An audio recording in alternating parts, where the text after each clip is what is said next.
Paul, young women this way.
Yo, Paul, young women this way.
Yo, Paul, young women this way.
Yo, Paul, young women this way.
Paul coming this way.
Oh, Paul coming this way.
Oh, Paul coming this way.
Your paw, your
paw, you're winning this one.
Your paw, you're winning this one.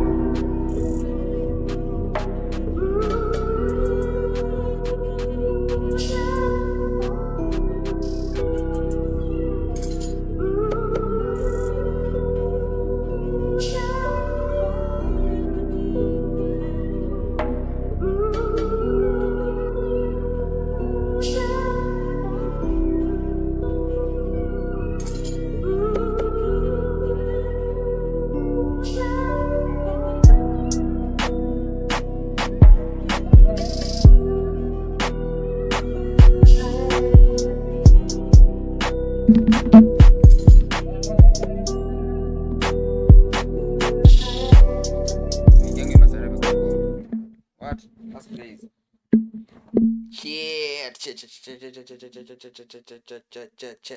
Chat. Guess who's back? It's your boy.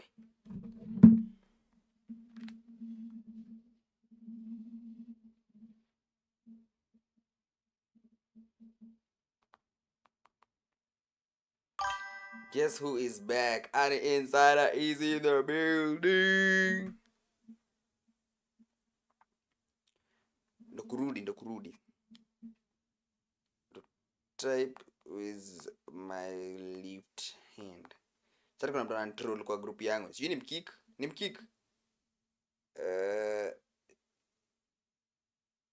Ni mkick. Imeona kweli? It's fine.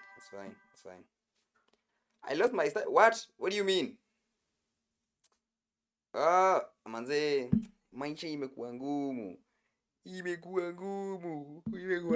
Nachina ngijaribu kutokea lakini inakataanga manze, inakataanga kabisa. But guess who's back? I'm here. Niko na backlog mingi. Unaacha kunitext masaa niko kazi bana. Niko na backlog mingi. Sijui tuanze wapi, tumalize na wapi. Izeni manze, nimekuwa nikijaribu kutafutia na unajua lazima kwanza nikule before niamue kwa lazima niamue kwa venda kula. Niamue venye kwanza ndakula ama mniambie kama mnataka ni stream daily. Na kama mnataka ni stream daily lazima pia muangalie venda kula. Unanipata? Nimshomasi. Say no more. Sasa ndamuonyesha masi. Leo setup iko different kidogo. Mkitaka tu ni kwa stream daily ndio mnibayange cabbage ndio hizi. Nafaa nieke nini? Nafaa nieke hiyo kitu nafaa ni update kidogo, iko behind. Sasa nimeamua tu kuspark nione kama mtaingia. He's still trolling me. Do I kick him or no?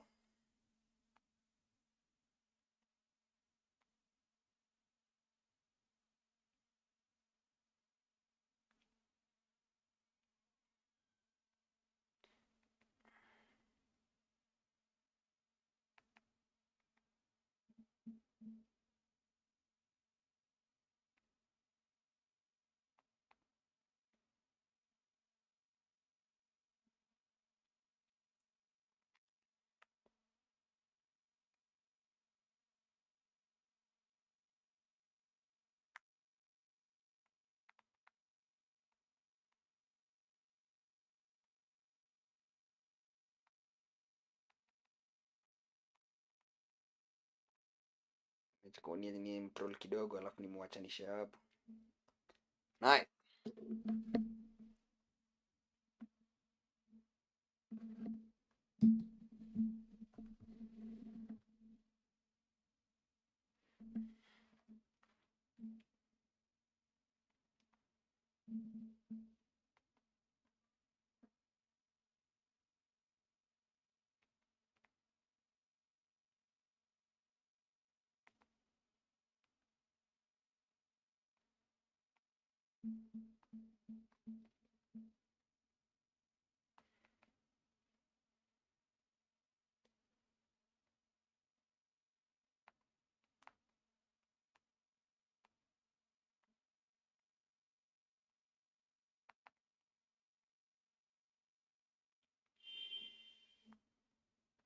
Bad timing. Hi. I technically now have enemies. Is the quality okay? Inabafa sana. Kwa sababu inaniambia hapa hivi connection is poor. Sijui internet imeamua nini. Sijui internet imeamuaje bana. Sijui internet imeamua what this. Boom. I need to be there. Looking at it. Let me see. I pop out chat. Boom.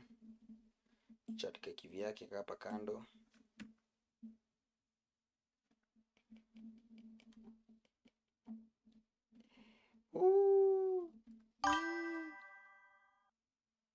Unofala. Sawa, mambo kama iko unofala itabidi tu maintain nayo hivyo. Neo.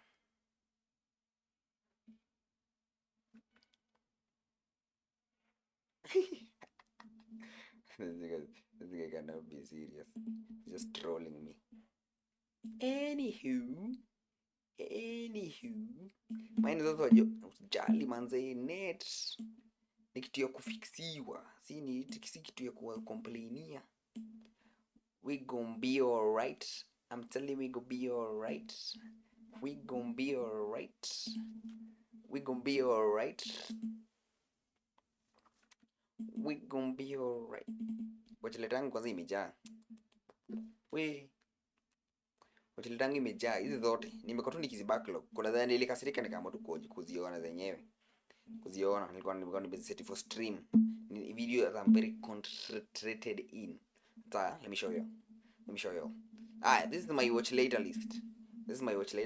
Sasa hii tuna stream off the PC screen. Hata tutumii simu.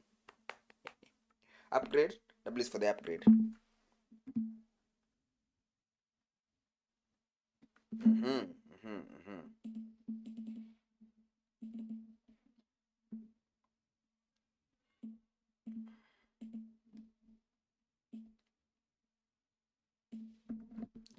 What the hell is wrong with this thing? Nimeamua tafanya vitu venye najisikia. Come on.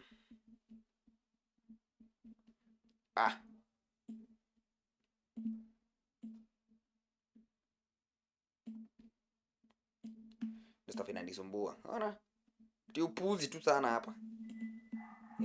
Inaanza kutoka pop out kutoka kwa screen yake. Nice. Nice.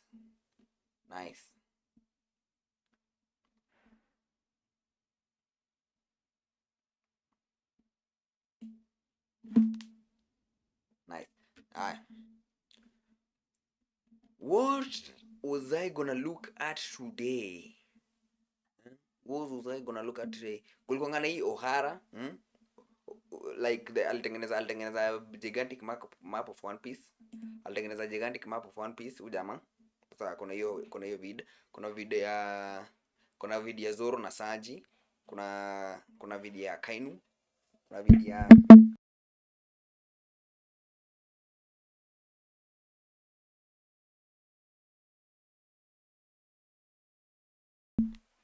kuna what?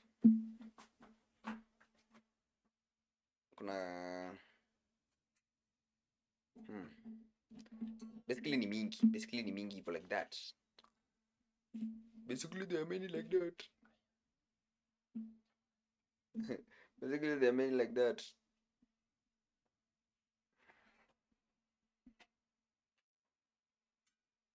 Why is this thing translating to Chinese?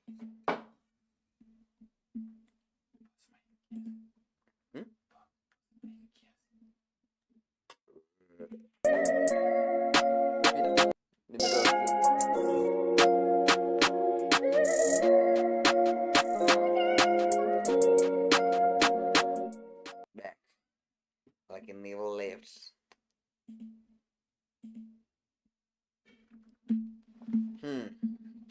Acha nianze kala niangalia kuna backlog. Kama kuna backlog ndo naanza nayo. Kama kuna backlog. Prime Sonko. Kuna hii Prime Sonko.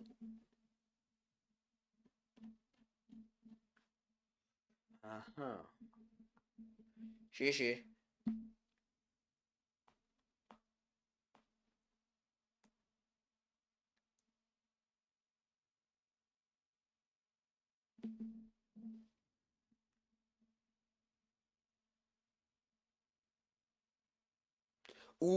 Levels of intelligence.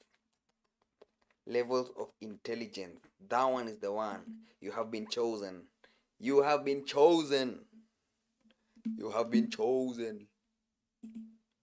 Levels of intelligence. Sasa nataka nianze kuona the levels of intelligence in anime. Levels of intelligence.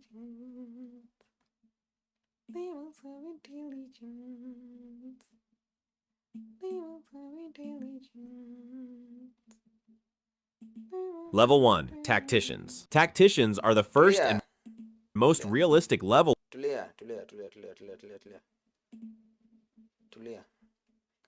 I was not ready. I was not ready. Video ni the 5 levels of intelligence.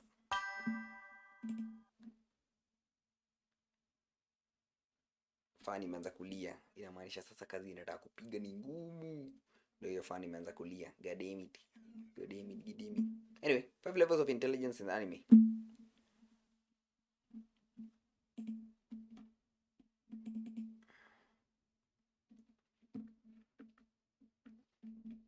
Oh yeah, so play.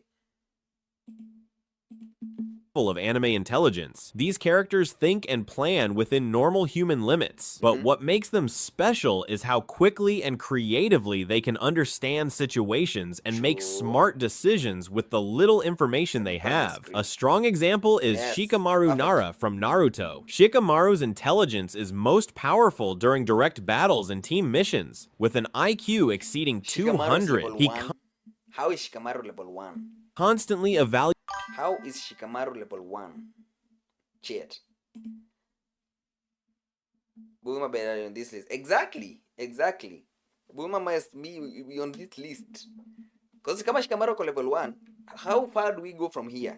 Evaluates timing, enemy behavior, and creates plans that leave his enemies with no good options no matter what they do. A perfect example is his fight against Temari during the Chunin exams. Even though Temari was stronger in raw power, Shikamaru had already studied the area, figured out the wind patterns, and set up a trap several steps ahead. In the end, he cornered an opponent who was stronger than him through pure strategy and intelligence. Another character who fits this level is Erwin Smith from Attack on Titan. Erwin Smith. I feel like venye walifanya Tamari was so dirty. She looks so dumb, so stupid, so underwhelming. And venye walikuwa hyped up to be greater than even the squads that we had in the leaf. His intelligence is best used in wars, and this is because of his ability to create many layers of hidden plans at the same time. He often kept his real goals secret, even from the soldiers fighting beside him. This was clearly shown during the female Titan arc, where Erwin hid his true strategy from the entire Survey Corps and unknowingly used his own allies as bait to capture the female Titan. Another important part of Erwin's intelligence is his willingness to accept huge losses if it meant achieving victory. We saw this when he sent countless soldiers charging toward death during the Battle of Shiganshina in order to take down the Beast Titan, as this was the best option for them. It is also important to know that without Erwin Smith's intelligence and leadership in commanding the Survey Corps, humanity within the walls would have made little to no meaningful progress throughout the story. This is why Levi Ackerman saw him as humanity's greatest hope and wanted to save him when he was close to death. Level 2, Prodigies. A prodigy is someone who is extremely talented at a very young age. These characters reach levels of skill and knowledge that most people would need many years to achieve, even while they are still children or teenagers. Senku from Dr. Stone is best described as a prodigy. The reason he is on this list is because of the huge amount of scientific knowledge he has and his ability to use it in real situations under extremely difficult conditions. Senku was thrown into a world that had basically returned to the Stone Age, yet he slowly rebuilt thousands of years of human scientific progress using only his memory and intelligence. He was able to create things like nitric acid from natural materials and even help build smartphones in a world without modern technology. And one of the reasons his idea works is because he can easily move between chemistry, biology, physics, engineering, and medicine, connecting ideas from each subject to solve problems faster and more effectively. Another character who fits this level is L from Death Note. L was an orphan raised in an institution managed by Watari, who recognized L's incredible intelligence and helped support his work as a detective. As a detective, L can narrow millions of suspects down to one person through pure logic and reasoning. This was shown early in Death Note when, only days after Kira first appeared, L had already figured out Kira's general location, personality, and patterns of behavior using only public information and careful deduction. Level 3, Controllers. Controllers are characters that can manage complicated lies across many people at once, create situations where enemies defeat themselves, and stay calm while everything around them falls apart. Starting with Yuichi Katagiri, Yuichi's intelligence works best in stressful situations where emotions are pushed to the limit. This is because he understands the darkest parts of human nature and uses them as weapons against people. In Tomodachi Game, the games are designed to break friendships apart, and Yuichi succeeds because he understands that system better than anyone else. He can act like a loyal friend while secretly destroying the relationships and trust around his enemies. By the time his opponents realize what is happening, they are already emotionally isolated and easier to control. I'll also include Lelouch from Code Geass. Even without using his Geass power, he is an incredible military and political strategist. He can command armies, manage secret identities, and create plans that achieve several goals at the same time. His fight against the Britannian Empire was also a carefully built story meant to change public opinion, weaken loyalty to the Empire, and turn Zero into a symbol powerful enough to inspire entire nations. Using the Zero Requiem, he purposely made himself the villain of the world and used his own death to help create peace. The final character in this level is Light Yagami from Death Note. Light is one of... This list is for bombs. L is smarter than Light Yagami. Yagami. Why do I pronounce it like... L is smarter than Light. What do you mean? What do you mean? Hapa sasa ni kuna veni nimepimo. Kuna veni nimepimo chat. Hapa kuna veni nimepimo kidogo. How in the list of the smartest people, how is the list of the smartest people Light Yagami here and not L? Are you trolling? I feel like I'm being trolled. I feel like I'm being trolled, man. Is this on the better one? No. See this one? Yes. How is L in a list in a tier higher? How is Light Yagami in a tier higher than L when we can only say that Light Yagami is not smarter than L? That's just a fact. That's just a fact. Light Yagami was found out with having many secrets, having so many things on his favor, but was found out within the first try. All L had to do was get hard evidence. Alikuwa amesha solve hii case yote. Ingekuwa hearsay shiste ama angekuwa na authority ya kusema ni anaenda lakini Light is not as smart as people want him to be. Unofficial one. You're not telling me that Shikamaru is dumber than Light Yagami. I'm wasn't convinced. Because I wasn't convinced.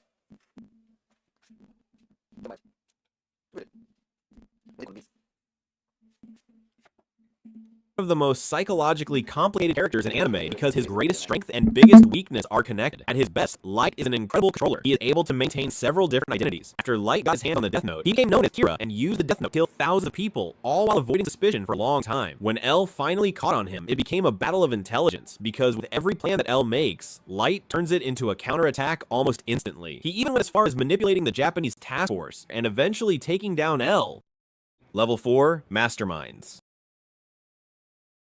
Masterminds are characters whose plans work on an entirely different scale from normal strategists. Their plans can last for a very long time,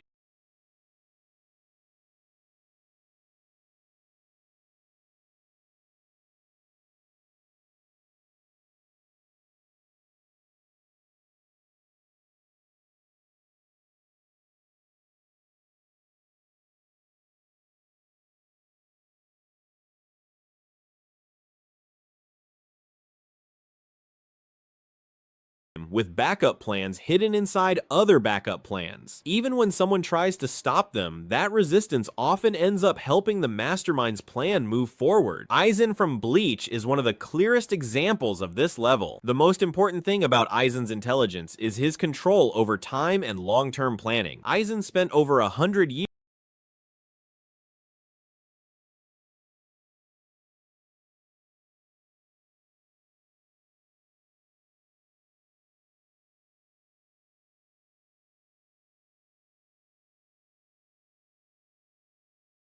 years carefully studying people, institutions, slowly guiding events toward his goal without anyone noticing. By the time the truth surfaced, nearly every major figure in Soul Society had already been manipulated by Aizen. Aizen started manipulating people at a young age, starting from when he performed hollowification experiment on his superior, who was Shinji Hirako and later in a much darker and more personal way. Unlike many masterminds, Johann does not need an army, political power, supernatural abilities, or advanced technology. He can destroy people using only words, emotional understanding, and psychological pressure. Johann finds the deepest fears, shame, painful memories, or hidden truths inside a person and slowly brings them to the surface, which often makes his manipulation even more disturbing, as many of his victims end up destroying themselves emotionally because Johann forces them to face truths they were never mentally prepared to handle. What makes Johann even more frightening is that his methods work on almost anyone. He can psychologically manipulate wealthy businessmen, trained killers, and ordinary people with the same level of success. Level 5. Apex. Apex is a different category of existence. These are characters who are at the peak and highest level of intelligence in anime. The first person I would put here is Ayano from Classroom of the Elite. Before understanding how Ayano uses his intelligence, it is important to understand what happened to him personally. He was raised in the White Room, a harsh institution designed to create perfect human intelligence. The White Room did not simply teach Ayano to be smart. It trained him to remove the emotional weaknesses that normally affect people, such as fear, pride, attachment, ego, and emotional bias. Because of this, Ayano processes situations with an almost machine-like level of calmness and logic. This is exactly what makes him so intelligent. Since he has very few emotional distractions, he can focus completely on strategy and results.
At the Advanced Nurturing High School, students constantly face difficult exams and psychological competitions designed to test their intelligence and adaptability. Despite these challenges, Ayano once said that since entering the school, he had never faced a challenge he could not overcome. The second person I would put in this category is Kisuke Urahara from Bleach. Many people underestimate how intelligent Urahara really is. Urahara founded the Shinigami Research and Development Institute, which became the main scientific division of Soul Society. His inventions and discoveries changed the entire structure of the Bleach world. One of his greatest creations was the Hogyoku, an extremely dangerous object capable of breaking the boundaries between Soul Reapers and Hollows. This invention later became one of the main reasons Sosuke Aizen gained near immortal power. Urahara also created advanced artificial bodies called Gigai. These artificial bodies allowed Soul Reapers to safely enter the human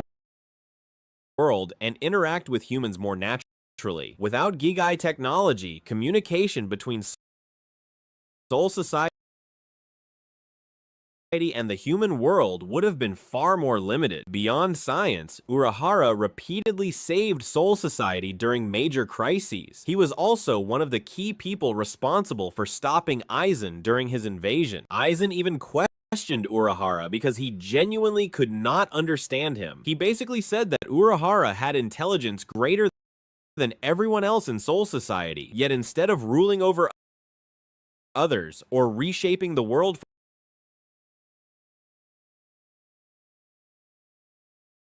for himself, he kept serving the Soul Society.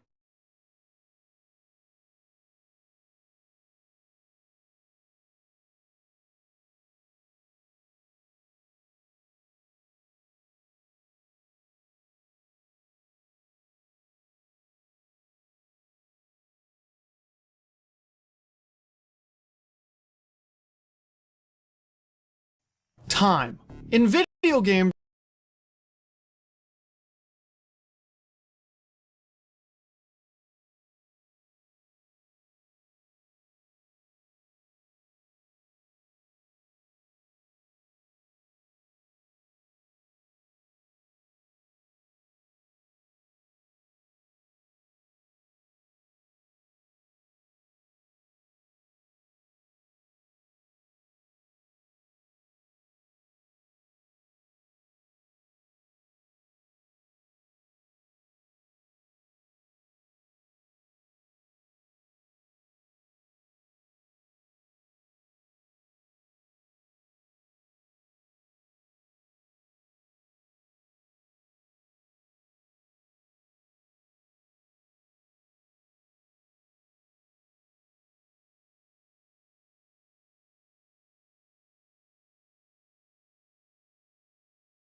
sometimes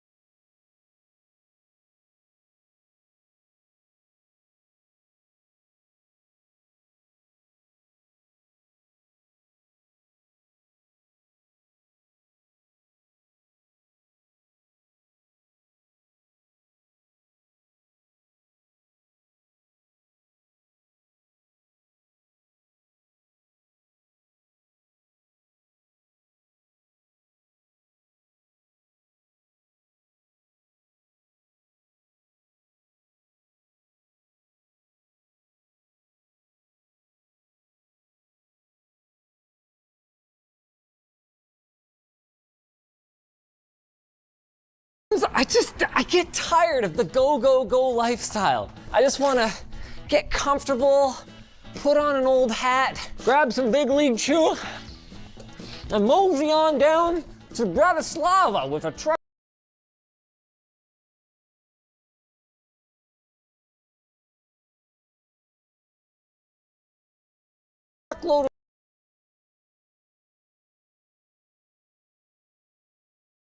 of widgets. Or, should I say, mosey on down, since they paid the bills for this sick trucking rig. And I know what you're thinking. Euro Truck Simulator? Really? But at the time of filming, this 12-year-old game was ranked number 26 on Steam by active player count. And you know what? I want to see what all the fuss is about. So join me as we trade our high-octane gasoline for diesel and hit the open road. Yeah, I'm gonna post it like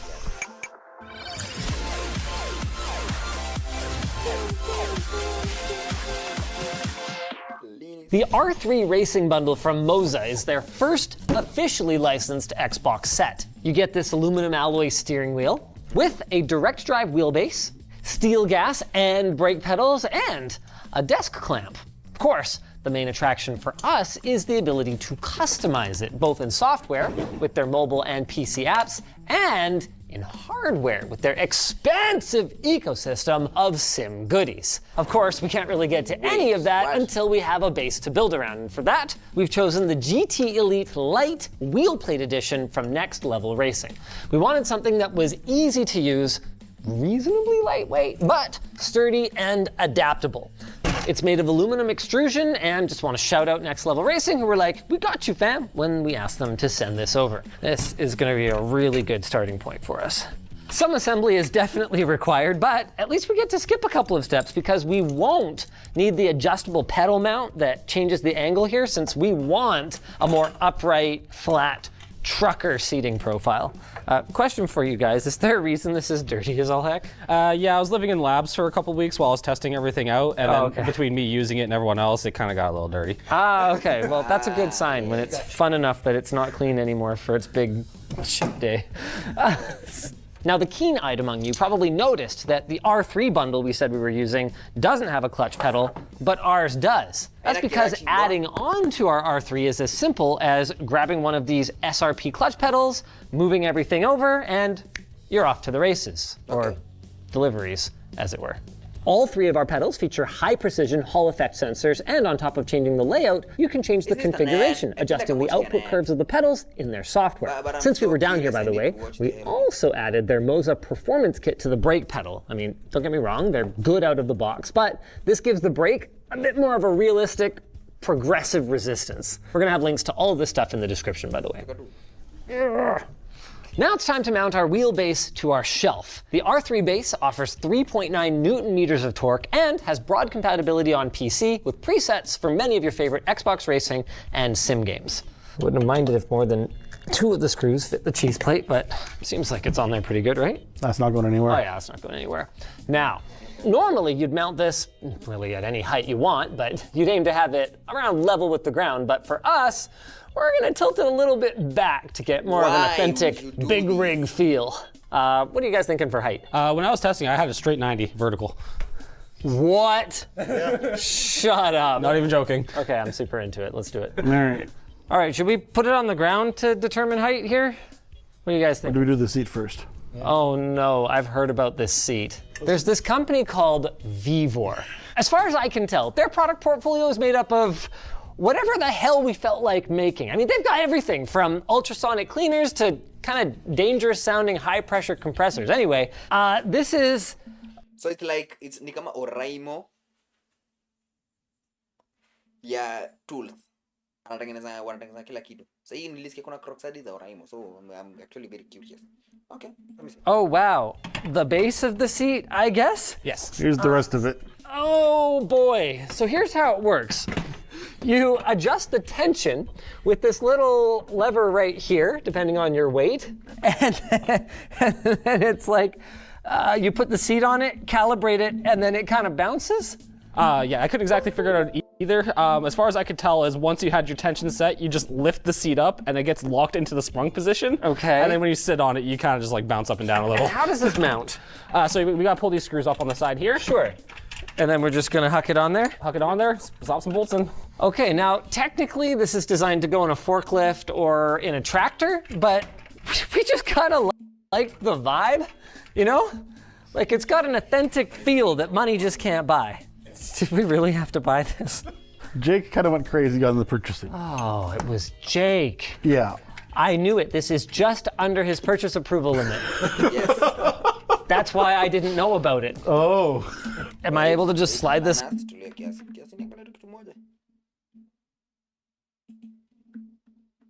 While you boys have fun, let me fix something small here.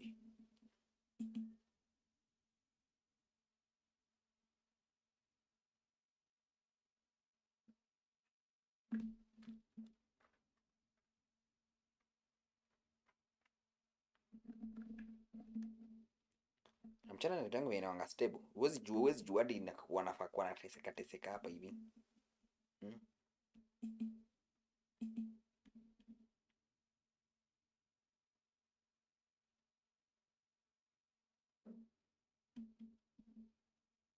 My stream is running, but it's not running at the same time. Oh, yeah, kata. Wewe nani amekulonchisha? Oh, yeah, oh. Wait.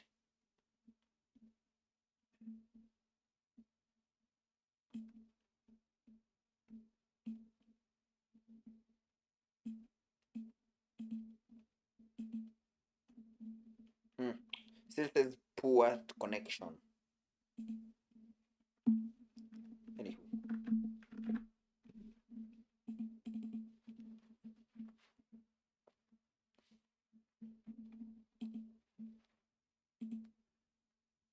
It's on there or what? Yep, that's all it is. Okay, you ready, Jordan? Yep. Wanna help me line it up? Oh, let's go watch.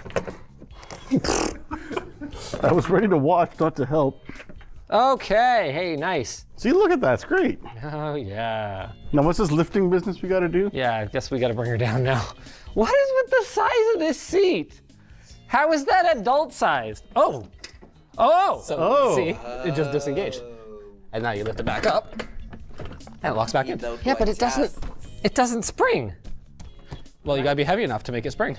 Let's get you on it. Quality. Okay. Oh, I guess now's a good time to take a closer look at our wheel too. So it just goes on with a little, there you go, twisty on like that, and okay, this is quite vertical. Is it? Oh yeah, okay. Yeah, I see it. 22 programmable buttons, paddle shifters. Gonna have to lose those immediately, but I do like the radio button. Breaker, we've got a, yeah, I don't know, trucker lingo, crap.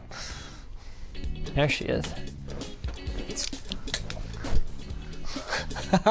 Oh God, you were rolling on that? All right, well, anyway.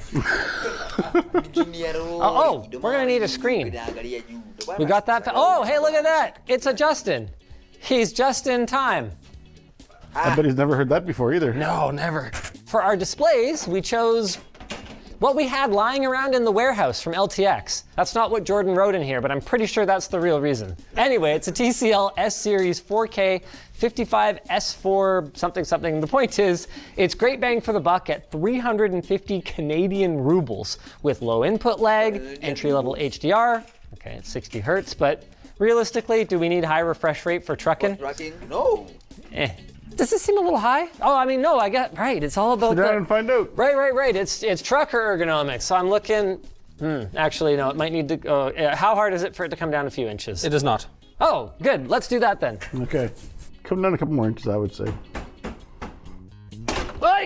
Hey! Jordan. I mean, that's not bad, actually. Did I say Jordan? Justin. You did. Good days around here. Well, look, I've been called worse. used to yelling at him. It's like with kids. Like occasionally you'll just be yelling at one of the kids and no matter who's in trouble, you just say the name of the biggest troublemaker. Oh yeah, that's good. Hold it there, hold it. Oh, back it up. All right. What, you don't want immersiveness, Jordan? I don't want to punch the window. Now you're probably wondering about the system that we're using to power such an awesome looking sim rig.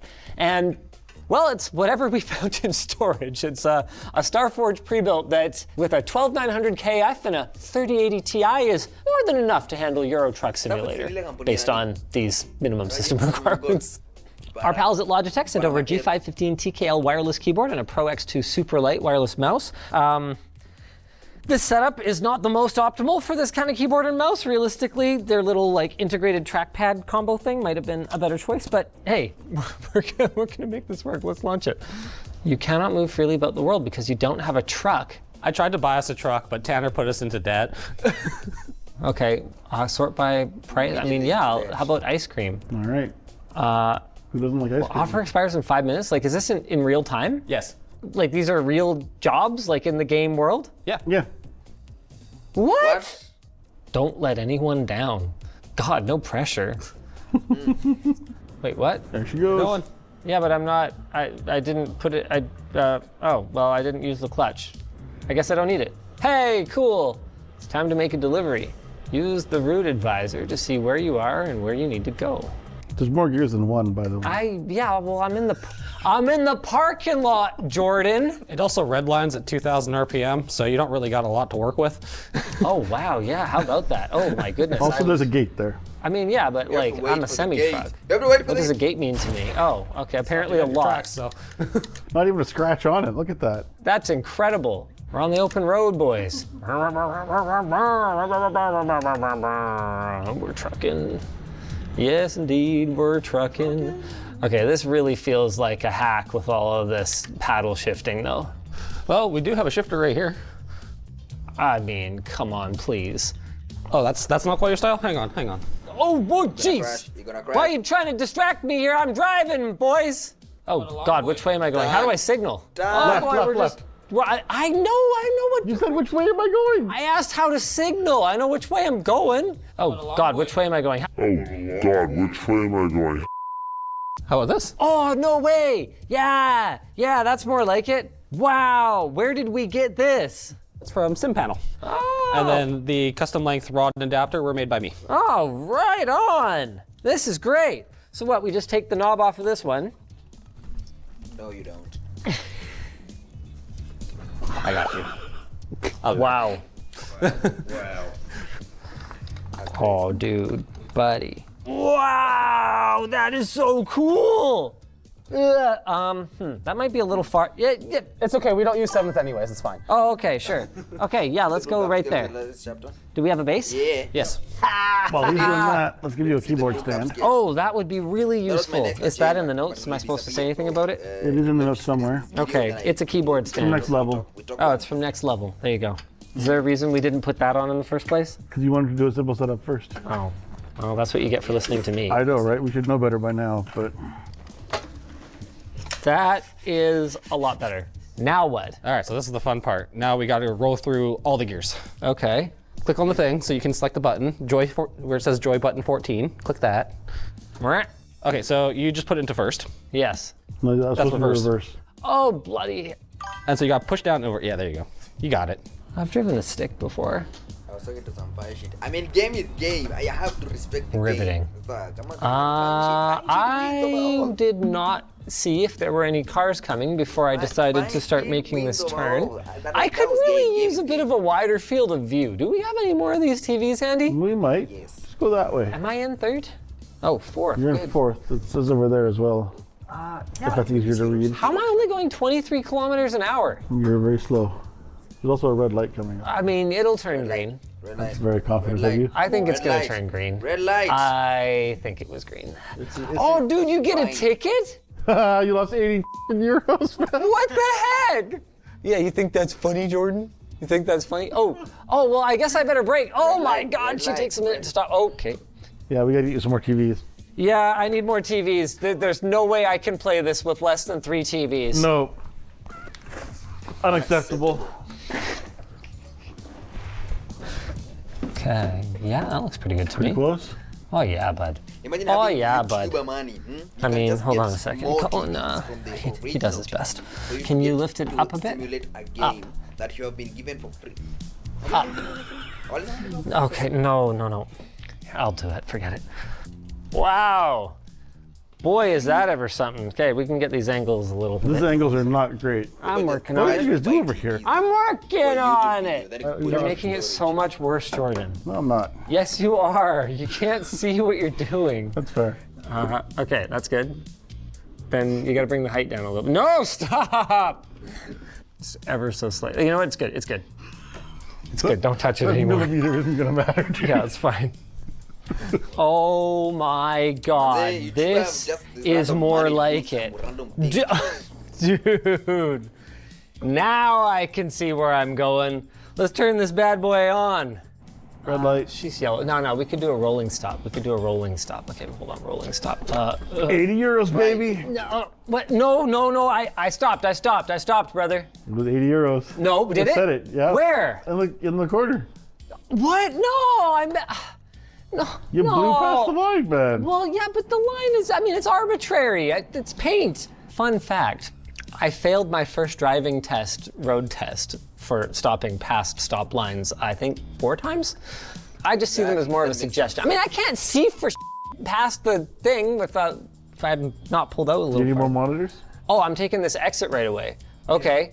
Dude, I'm only going 37 kilometers an hour? You're not very fast. Yeah, what the heck? You're supposed to do I mean, 80 you here. have to put in more gear. 80? I don't know how to Yeah. tell you. Plus Oh, it's a what hill. What am I did you in? just Did I do? put it in reverse? Oh, we stalled it. Did I just kill my car? Truck? Oh my God, I'm gonna have to start on a hill. You're I in don't want to 8th, start bro. on a hill. You're in 8th. I'm in 8th? Oh, gosh darn it. Second. All right. There we go, there we go. That's what I need. Second. You've driven before, right? I've driven before, never anything with gears this short. Oh my God, I'm supposed to be going 100? That guy just about hit me. He's all over the road. Okay, here we go. Am I in 7th now? Okay, Yes. I really don't like the indicator Lakini on gear this one. 16 Okay, buddy, gear move, 16 is a need. move, Utagonga. move. Wait, where am I supposed to be going? Oh my God, I'm supposed to take this exit. No, I got this. I'm just gonna, she's You're revved. turning to asphalt? She's revved a little slow high. down. She's revved a little high. She's revved a little high. You got this. Okay, which way am I going? Oh my God, I gotta go to the right. Okay, this is where we fail. Okay, the road's optional. What, probably like 5th or something? Am I in 5th? I'm You're in 5th. Yeah. Whew. Oh man, I think I landed the gear there. So what happens if I do hit someone? I don't know. Fine. Go for that There are no tanker. people. Yeah, I want the tanker. Hey buddy, get off the road! That's my road! Oh jeez. Oh, Jesus. The tree.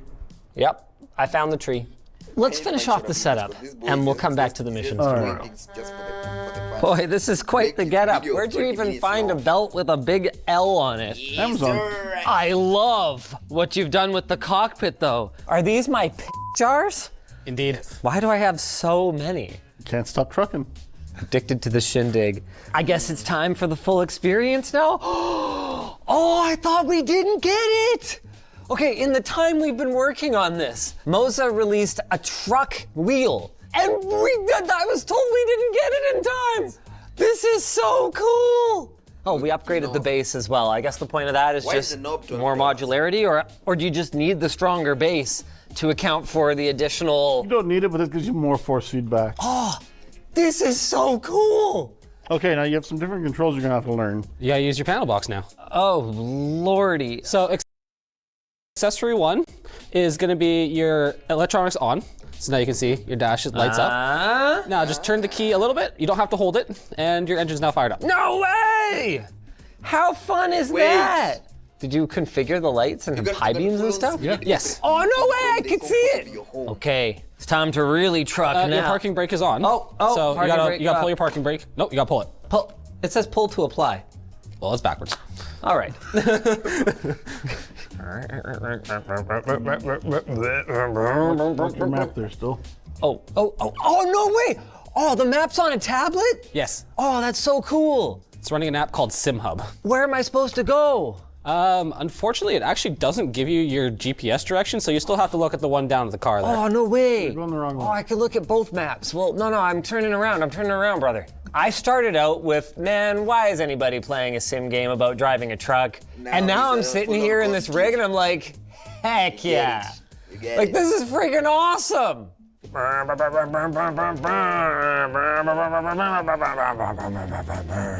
going left at the next intersection. Yeah, I'm going left at the next intersection. Also, feel free to skip gears. They do in real trucks anyways.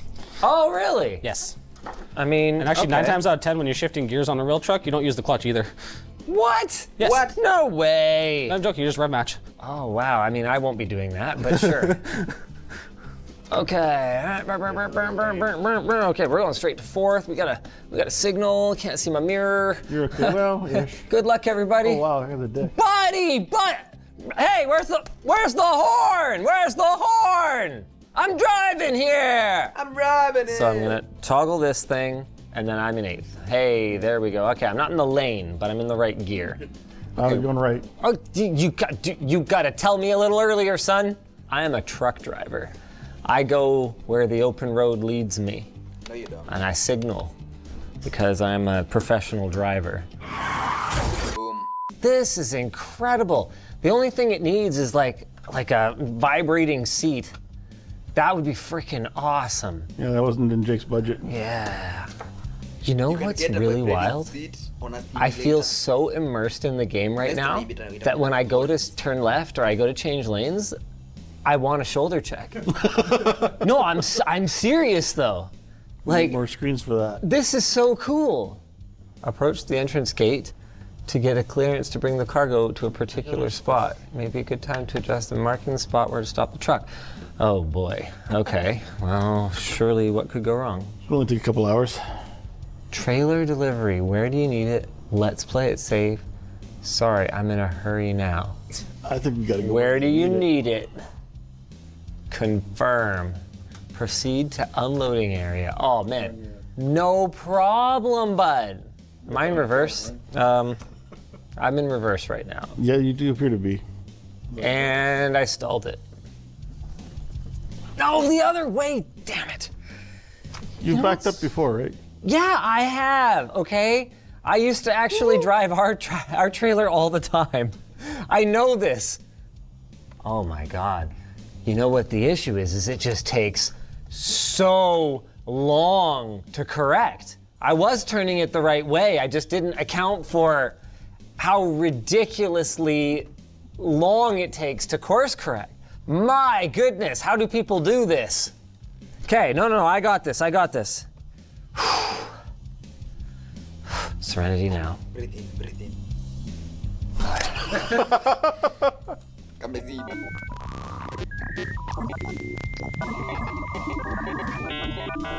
Right? I've been watching this for 20 minutes. I'm just watching people have fun with their YouTuber money. Damn, son. YouTuber money is insane though, I won't even lie though. Anywho, we talk One Piece now or what? We talk One Piece or no?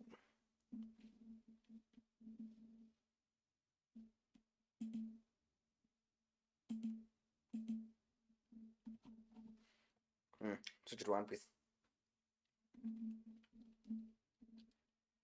Switch to One Piece.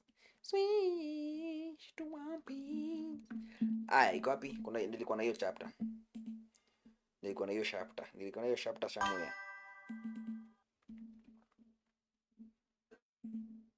Sikufanya chapter discussion hadi. Mbona sikufanya tu chapter discussion? Where's the download?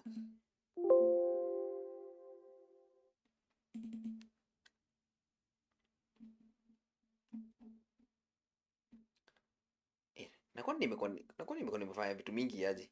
Hizi zote zipatika ziko imepotea iko huku chini. Where is you? Oh, ndo hii chapter 1183.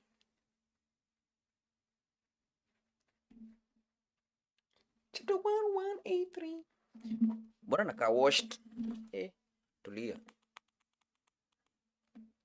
Kata light. Akanikana nimechomeka.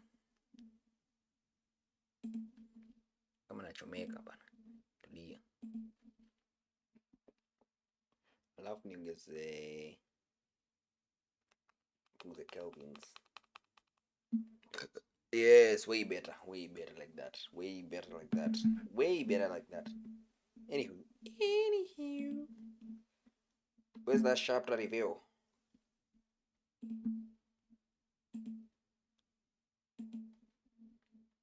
Aye. 3 miles in the building. It was in the perfect time. You know, nataka kuuliza maswali mingi za One Piece. Unakuendelea chia. I hope kila mtu amesoma chapter latest. Sasa. Au when hapa ndo niliacha nikianza nikisoma nikifanya vida, nikifanya read through.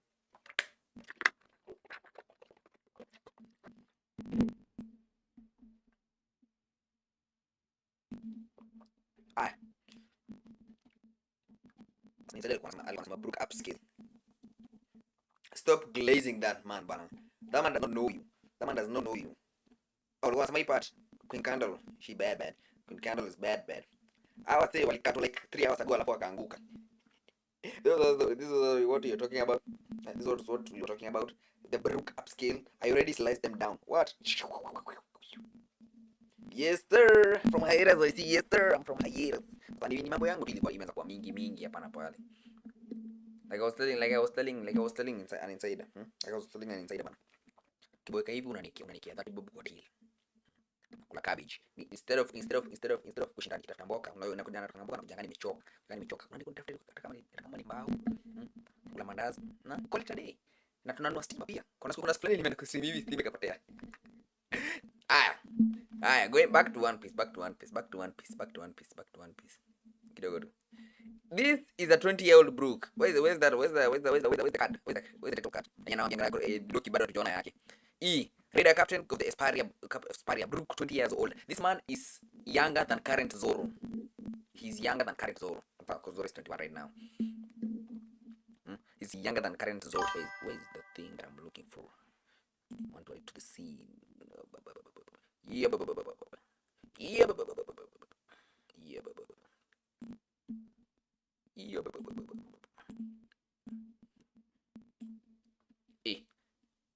Inakuwa kubwa.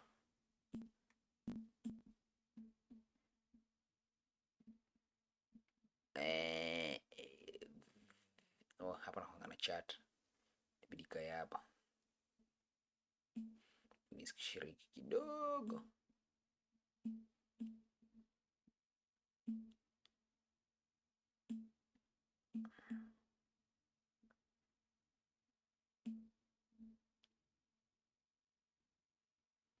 Perfect.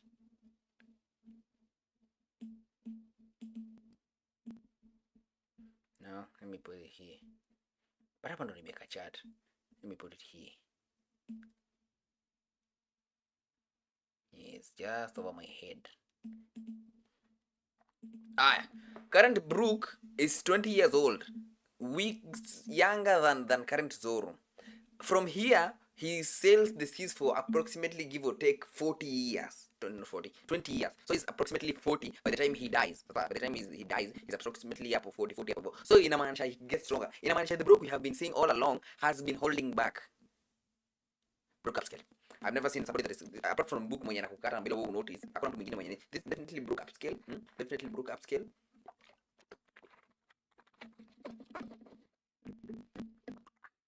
Definitely Brook upscale. Nah. He has always been holding back. No matter mtu kama Big Mama kwa namstua. Which is very interesting. Interesting indeed. Let me add chat to this thing.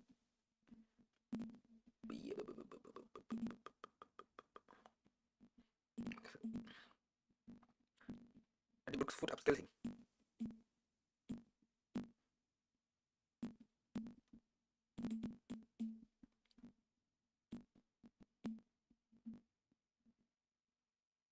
Brook fruit upscale. Expand on the Brook's fruit upscale. Fruit upscale. Queen candle. Where is the queen candle panel? This one is here. You have to move my head. No, let's use the electricity too. Queen candle. What a glory! I mean, I get it. Come on. She's younger, older, or even if she's married, I get it. I completely get it 100%. I mean, she's a baddie for real. You can notice. She's wearing a get-up that is similar to the God's Knights. You can notice your part. She's wearing a get-up that is similar to the God's Knights. She's wearing a get-up that is similar to the God's Knights. Kuna theory fulani nimpata nayo pale nje wanasemaje? Ati Queen Candle is the old version of Saint Pigolan Garlin. Is the old version of Saint Pigolan Garlin. And she is using him. He's using the king, Mr. Bozo, Mr. looks stressed all the time, to get the girl to convert them into becoming the Shanks. Yes, the Shanks or the Shamrock. That's special bloodline. Apparently, according to theory, kuna special bloodline kwa Esparia. Na yeye kuja huku ni kuja kupata free special bloodline. Enye itarudi convertible irudishe kwa the Holy Land apate special abilities, but akue anaweza kutumia. How do you feel about this theory? How do you all feel about this theory? Queen Esparia being from the Holy Land. From the Holy Land. Not like this before.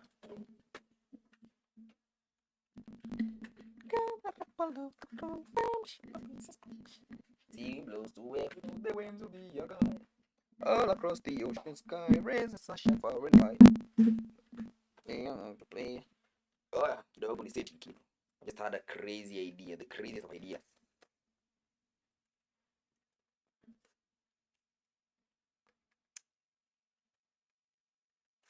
Could his name be Girl and Brooke? That's crazy. No. His name is having Brooke. Wait, maybe. Maybe Davy. His name is Davy. Davy Brooke. Davy Brooke. I won't even lie.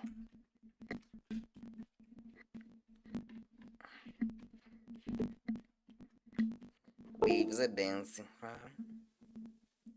I'm cutting off. Let me guza na video. Check. Mic check. Where's that mic?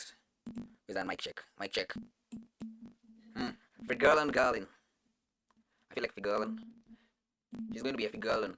Now Figarland, I'm a Figarland ex. She's definitely from the Holy Land. I have my stocks on Queen Candle being from the Holy Land. That is why my stock is. What's up with the Holy Night get up? Am I back? Am I back, chat? Chat. Am I back, chat? Krizedi yangu inataka sasa nataka kukaa chini. Sasa nataka kulia. Sio ni kisa ile kisa nyingine.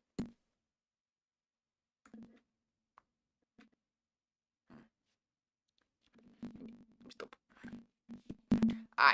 What else would we want to talk about this chapter? There's another house. You wanna figure each chapter equals how many chapters? I'm giving it 8 maximum. 8 maximum. Oh, also the Brook thing, the whatever. The Nika pose. Kila mtu tuzi akona the Nika pose too. A symbol of freedom. Symbol of freedom. She looks like Shanks' mom, blah. Exactly. That is what I'm saying. It's definitely suspicious. It's definitely suspicious that she's just here randomly. Has the exact same outfit as a Holy Knight. A Holy Knight is strong. So, bado. Nikukamie. Kwani? Chat. I'll be right back. Let me run somewhere. Let me run. Give me like 3 minutes. I'll be back. With that be right back screen.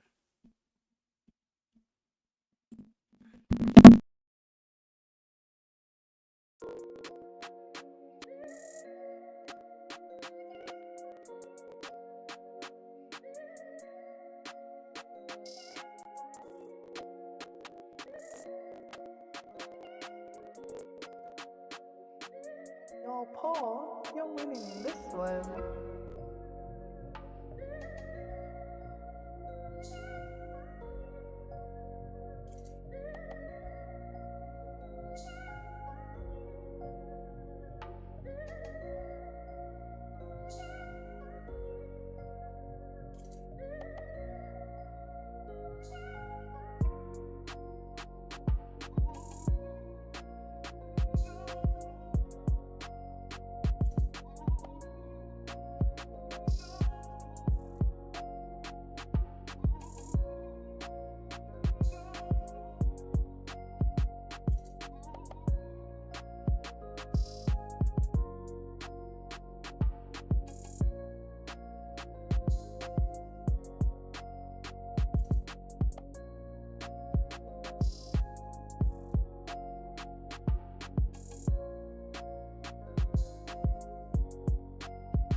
Yo, Paul, you're winning this one.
Yo, Paul, you're winning this one.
Unaishi poa.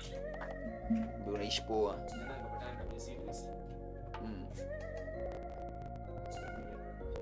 Kwa uko sawa utakabili mimi niliana kuona.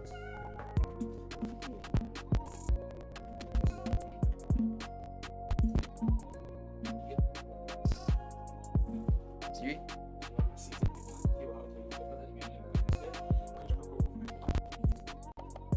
Sasa yeye anapanga.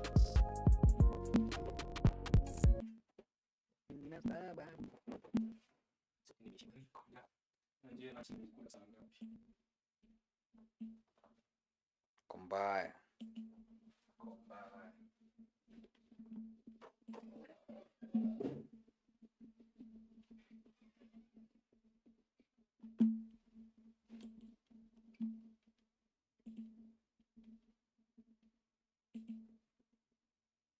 Mfunga mlango na kufuli.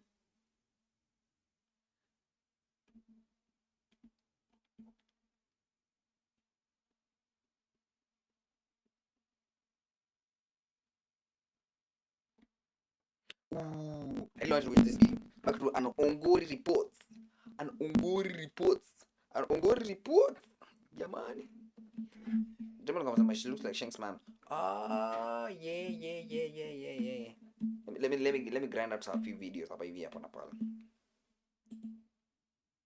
Have you ever wondered? No, I have not.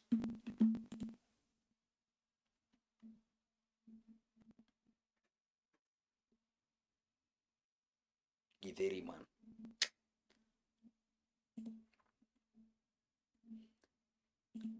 The most disturbing chef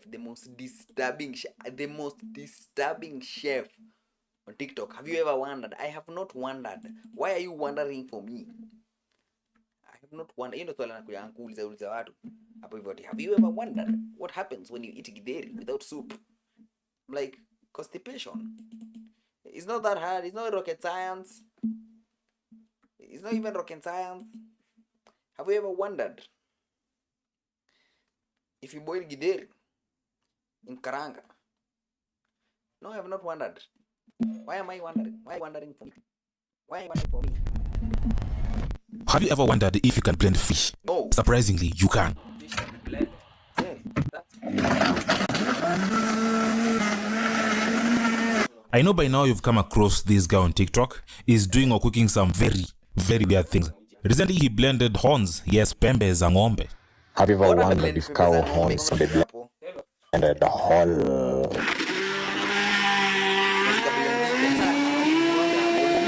But this cooking or experiment failed.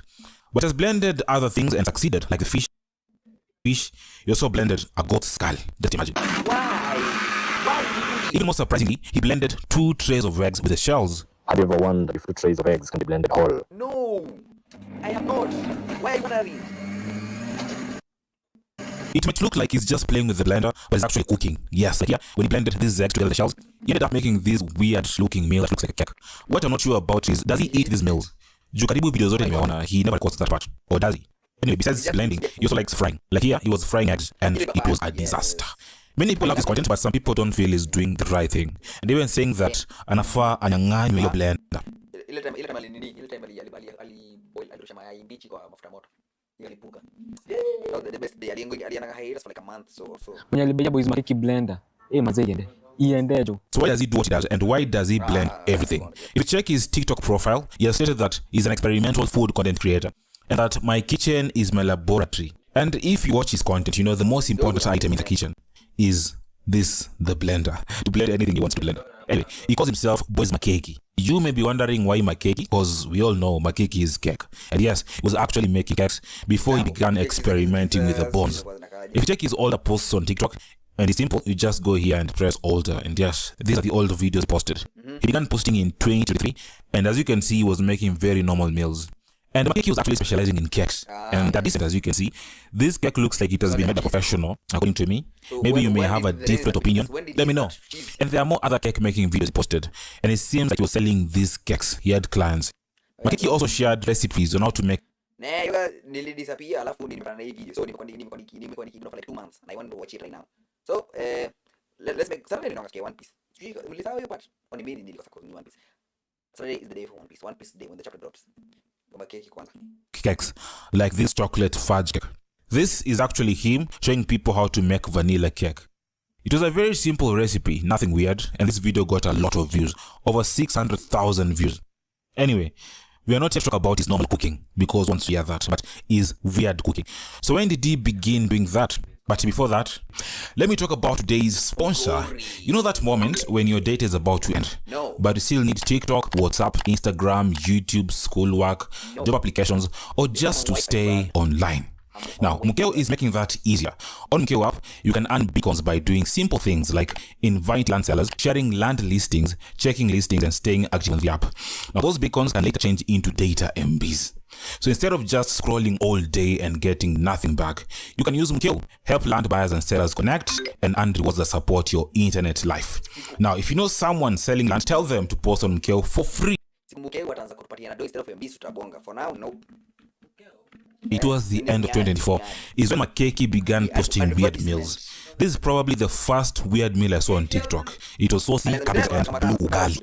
The video went viral. It got over 500,000 views. And if you know social media, this is the kind of content that blows. People like watching this content. And one of the first weird meal he posted went viral.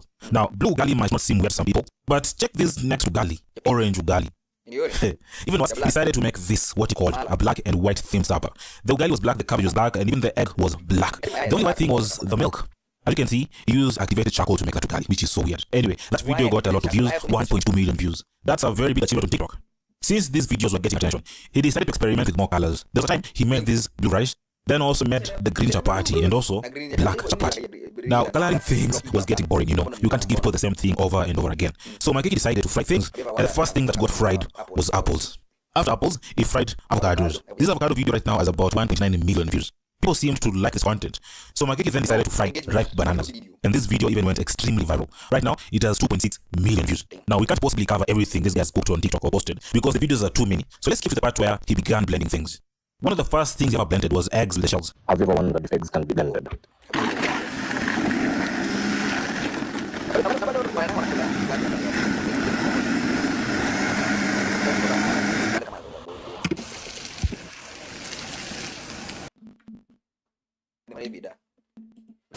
It got almost 8 million views. The next thing was a full Kenyan chicken. Have you ever wondered if Kenyan chicken can be blended? Who is wondering this? Mbona blend kuku mzima? Kienyeji kwanza. Lazima iwe kienyeji. As we speak, this video has, this is unbelievable, 18.6 million views. That's a lot. But even with all those views, many of the people in the comment section are not happy with that video. Blender-based violence, stop spoiling food, people in the USA have nothing to eat. Even some asking what exactly he was cooking. Now, if you thought blending chicken was weird, check this next video. He blended a full fish.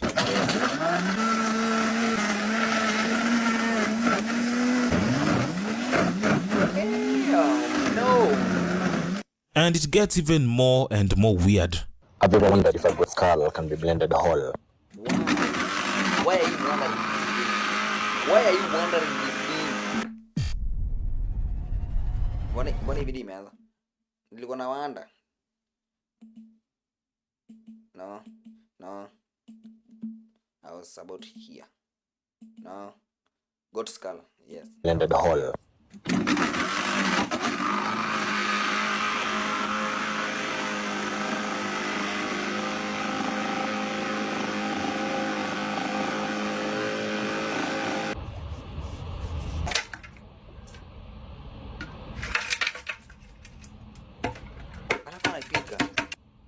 Anapika nini? Skull bone soup. Why? Why I have so many questions? He still makes these have you ever wondered videos. Just recently, he posted this video. Have you ever wondered if cow horns can be blended whole?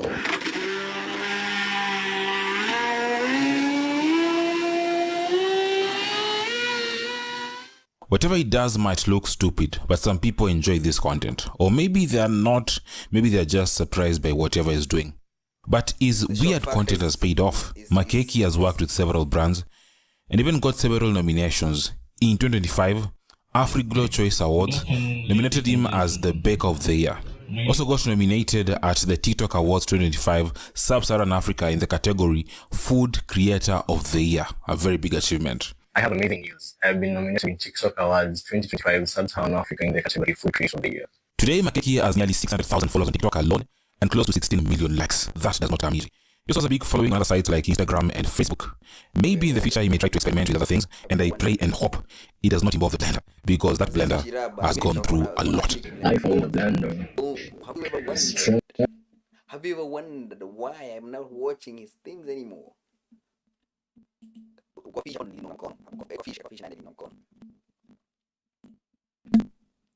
that was crazy. But One Piece. But not that One Piece. I never knew you were the blender meant for me.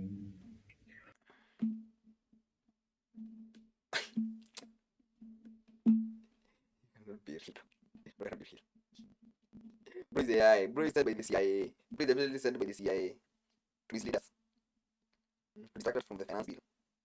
Definitely sent by the CIA to distract us from the finance bill. Ooh, that's the Akainu video I was wanting to watch. The Akainu video.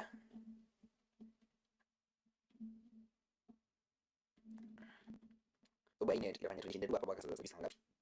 We wondered why my net is not working. We wonder why am I struggling? Faster. They're reacting video. Bwana nimeweka nini exactly juu kwa nini yangu itaje? Niko kwa hiyo chat. Nasikia nikiapa. Hai, kwa nini watakupeleka? Kwa maana watakupeleka.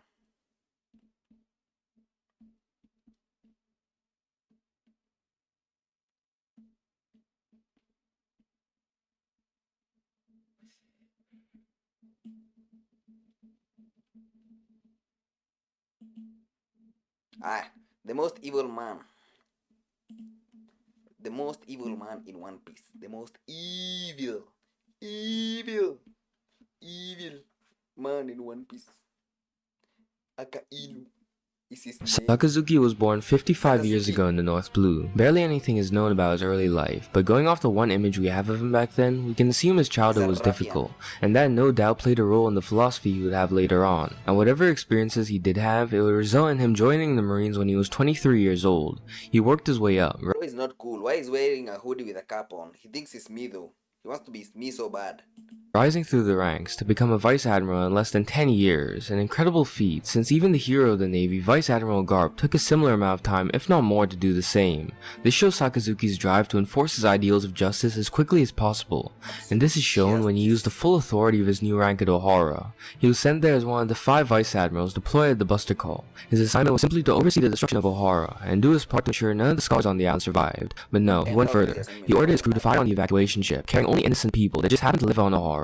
Even his fellow Vice Admiral Kuzan was shocked and disgusted, but Sakazuki simply said that if they were going to do the job, they should go all the way. If just by chance even a single scholar got on board that ship, their whole mission would be for nothing, and that they had to destroy evil at its roots. We learn that he's willing to sacrifice the lives of hundreds of innocents just for one quote-unquote evil person, which is terrible enough, but in this case it's so much worse, as he doesn't even have a hint that person was hiding on board. And even if he did, the scholars weren't evil at all. They were simply trying to research history and discover the voices of the people who lived in the past. But Sakazuki thought differently. He was fully— You're seeing screen makeki on the screen. What do you mean? What do you mean you're still seeing makeki on the screen? Go look on Yuma. Shut the video, Sakazuki. What do you mean? Let me check what you're talking about, Brody. What you talking about, Brody? Oh, ime glitch. Interesting. Mbona ime glitch? No idea. Hili nasema internet poor.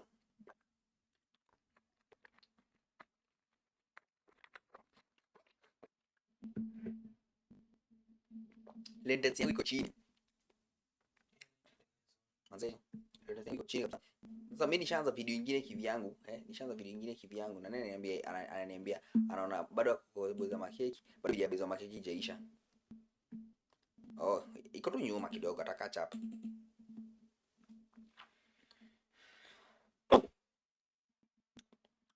The annihilation of Ohara was diabolical, insane. Everybody dies just because bought into the Navy's ideals that anyone who researched the Void Century was evil and wanted to commit evil acts, disrupt the peace, and they had to be eliminated. At this point, he was the ideal soldier for the world government, but his philosophy wouldn't stay exactly like that forever. Eventually, he was promoted to the rank of Admiral, the second highest in the entire Navy, behind only the Fleet Admiral. He was given the codename Akainu, meaning Red Dog, probably describing his fierce nature, and presumably, though we don't know for sure,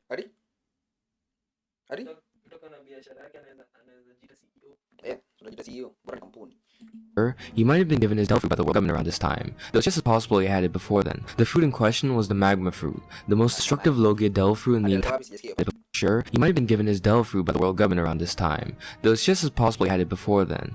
The fruit in question was the magma fruit, the most destructive Logia Del fruit in the entire world, and Akainu would soon have the chance to put it to full use. Blackbeard had captured Porcas the Ace and turned him into the government. He was set to be executed,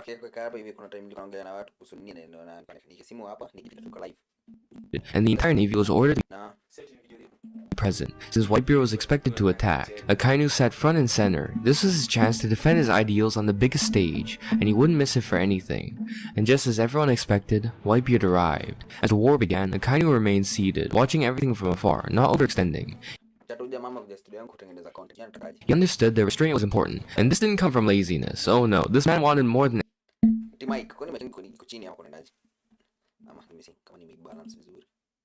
Iko chini. What? What iko chini kwa? Better. Yes sir. Anything to go down there and kill pirates, but if they got careless, they could easily lose this war. But eventually, Akaino's time came when Jozu, Whitebeard's third commander, threw a massive iceberg in Marine HQ. Akaino didn't want to give up the position, but he had no choice and stood up, using his Delphi to completely vaporize the massive iceberg. While everyone was distracted with that incredible feat, he took the chance to go on the offensive and rain down magma fists on the pirates, even destroying one of Whitebeard's ships. They attempted to take on Whitebeard too, but it wouldn't be that easy to kill the strongest man in the world. Akaino later stepped away and confronted a young Marine that was leaving the battle. Akaino ordered him to go back to the battlefield, but the young man pleaded with him, saying he had a family and didn't want to die. But Akaino just replied that if he loved his family, he would die an honorable death, then activated his magma and killed the man. Akaino doesn't even have mercy for his own fellow running Marine. away. I mean, there's a term for it. Kukimbia from run away. Desertment. Desertment is a crime punishable by court martial. But killing a man for running away, that's crazy. If they go against his philosophy for even the best reasons, he won't tolerate it. And if this was the standard he had for his own fellow soldiers, he definitely didn't have any limits with what he was willing to do with pirates. And using such dirty tactics was exactly how he intended to win this war. His plan was to corner one of Whitebeard's allies, Squord, and convince him to betray Whitebeard. He picked this man because he did research and discovered that his old crew was completely massacred by Goldie Roger. And since Ace was just revealed to be the son of Roger, Squord's trauma from that time was resurfaced, and he reconsidered who he was fighting for. Akaino picked that moment of doubt to strike, and told him that Whitebeard planned to betray him and all his other allies. He said that Whitebeard made a deal with the Marines, that they would let Whitebeard's crew go, in exchange for leaving all his Tip aiwako unaweza pata new. Oh, I even forgot about that. No maana nimeka kwa I work at all like unafaa fix ndio ni mpya ama. Niambie. allies to die, and as a result, Squord stabbed Whitebeard in the chest, severely weakening him. Akaino didn't blindly hate pirates, he understood them very well. He embodied the saying that you should know your enemies in order to defeat them, and Akaino did precisely that, researching each and every major ally Whitebeard had to pick the exact right one to carry out his plans with, and it worked perfectly. Except that he underestimated Whitebeard's leadership. He forgave Squord for stabbing him, and within just a few minutes proved that Akaino's story was a complete lie. I think he knew he was coming here to die. He was sacrificing his own life for his son. And that he would never betray them, galvanizing his allies to fight even harder. But still, Akaino won this exchange. Whitebeard, the biggest powerhouse in the entire war, was severely weakened by this move. But still, they had a whole war to fight, so Akaino couldn't lose concentration. Case in point, when Whitebeard shot a massive shockwave at the execution platform, all three admirals had to combine their strength to deflect it. Akaino then sent a meteor shower down on the ice where all the Whitebeard pirates were standing, to get them to drown. And more importantly, to sink Whitebeard's main ship. Now, they had almost no chance to escape, and with Akaino melting the ice they were standing on, it seemed to only be a matter of time before they would win the war. But they didn't expect a wild card to come crashing in. Monkey D. Luffy. He landed right in front of the three admirals, and Akaino called him persistent, glaring at him with disgust. During this, Whitebeard's crew took time to rush to the main plaza, and Akaino had no choice but to confront Whitebeard directly. He intercepted his blade and said that the island wouldn't last long if they let him run wild.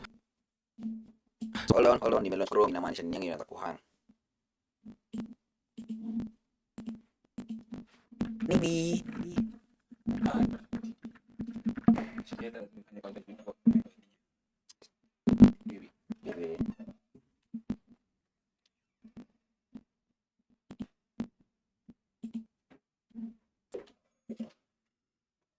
Whitebeard dared him to defend the island. He then shot magma at him, but Whitebeard deflected and in the process destroyed another chunk of the island. Akaino was angry. Whitebeard wasn't just destroying aviation. Let me see, where were these things? Where were these things? Ilikuwa wapi? Ilikuwa hapa. Ilikuwa hapa. Hapa.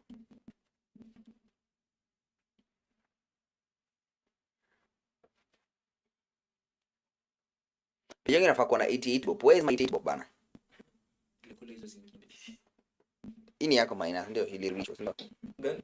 Hii 8 bob kuna hii 3 bob ilitupanga hapa. Ilirudisha ndio. Ilijirudisha. Haya. Where's that link? Kuna mali nilikuwa natafuta link. Nabadilisha studio. Kuna mtu hapa hivi ni kama anaenda kuolewa lakini ndoa si yake.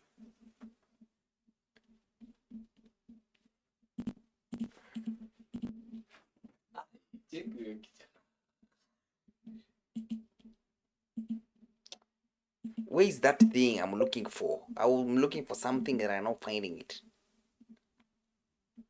In URL, in with the draw, in controls.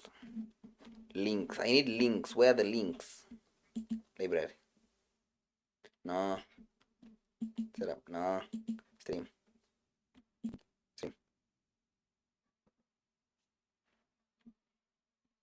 Me. I think so. Yes, ndio. Haya. Come here, sources. I think this rate naanza streaming mchana.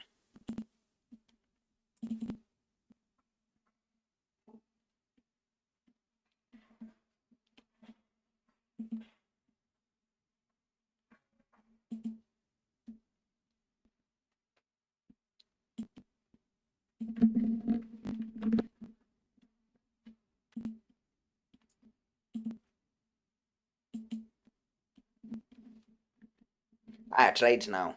Now you can try it. Then back to the video. HQ. With every attack, he was destroying the very symbol of justice that Akainu lived to protect. He saw it as Whitebeard insulting him and his ideology with every blow, and he wouldn't stand for that. Soon after, the injuries, age, and illness all took their toll on Whitebeard, and he clutched his chest and spat out blood.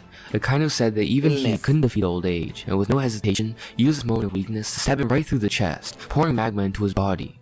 Sengoku then ordered dozens of marines to use this chance to pounce on Whitebeard, and they charged him, stabbing and shooting him all over his body, and Akainu was happy to watch. He didn't have pride, he didn't need to be the one to kill Whitebeard. To him, pirates were beneath things like that. If he could kill every single emperor without even lifting a finger, he would, since that would improve the world in his eyes, no matter how it got done. But Whitebeard was inhumanly tough, and survived all of it, blasting the marines back, but Sengoku used this moment to order Ace's execution. But Luffy screamed out, and used Conqueror's Haki to knock the executioners out. Akainu noted they used it instinctively and couldn't control it yet. Luffy was a young talent that proved to be a huge problem, so Akainu kept it at the back of his mind that before this war was done, he had to make sure Luffy was dead. And the danger Luffy posed was proven soon after, when he freed his brother Ace. The Marines started panicking, but Akainu reassured them that those two wouldn't leave this war alive, and Akainu planned to personally make sure of that. He launched a massive magma fist at them to get their attention, then began another one of his plans. He did research into Ace, and his strategy was simple, play on his personality. He called Ace and the Whitebeard pirates cowards for running away, and that wasn't a huge surprise considering Whitebeard was their leader, calling him a loser. This made Ace stop in his tracks, and he demanded that Akainu take that back. Akainu had him right where he wanted, and masterfully switched to another topic that Ace was sensitive about, his biological father, Goldie Roger. He said that Whitebeard lost to Roger, and could never become the king. He was a loser ever since then, and would always be one. He said that the family Whitebeard built was a farce, and that even though he ruled the seas for the last 20 years, he couldn't become the king like Roger, since he failed to achieve his dreams. This was a lie. I believe Akainu knew very well that Whitebeard could have gotten the One Piece if he wanted, but that wasn't his dream. This man is just narrating the story of I feel like this man is just narrating. I need that other person that gives actual in-depth analysis of the Whitebeard pirates. Anyway, kama unataka kuona hiyo video mpaka mwisho, ndio hiyo the most evil man in One Piece. I need to impel. Impel. But I already know the story of Akainu. Why do I need to know it again? I don't. Shonen Review was the one I was looking for. It's this one. The misunderstood rivalry of the anime. The most misunderstood.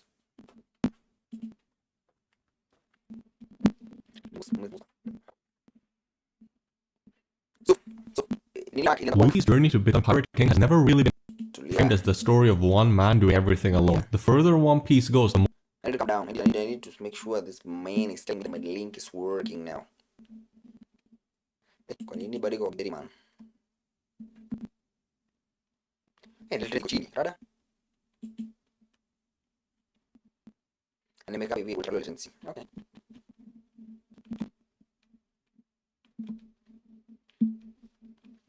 Let me check something before I want Nifki. Before cash up.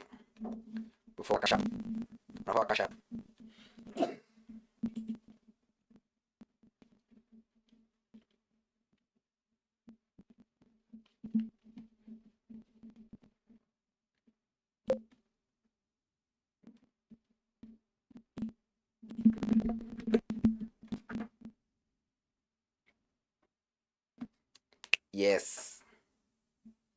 That one is the one. Come on, okay.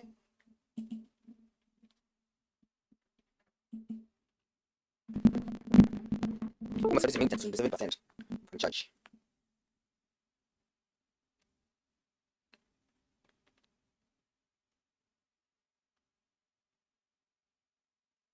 Doubles in the chat for Ryan. That's going me on. Yeah. Doubles in the chat for Ryan. Tena ingine. Na mwisho kisonga. Uta.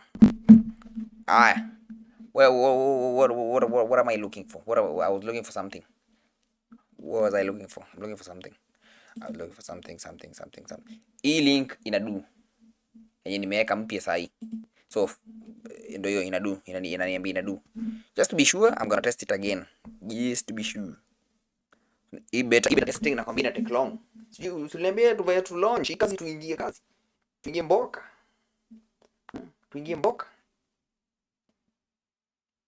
Maana uko na tribu kwa pesa. Ndio ya tribu. Hiyo link nimeweka mpya.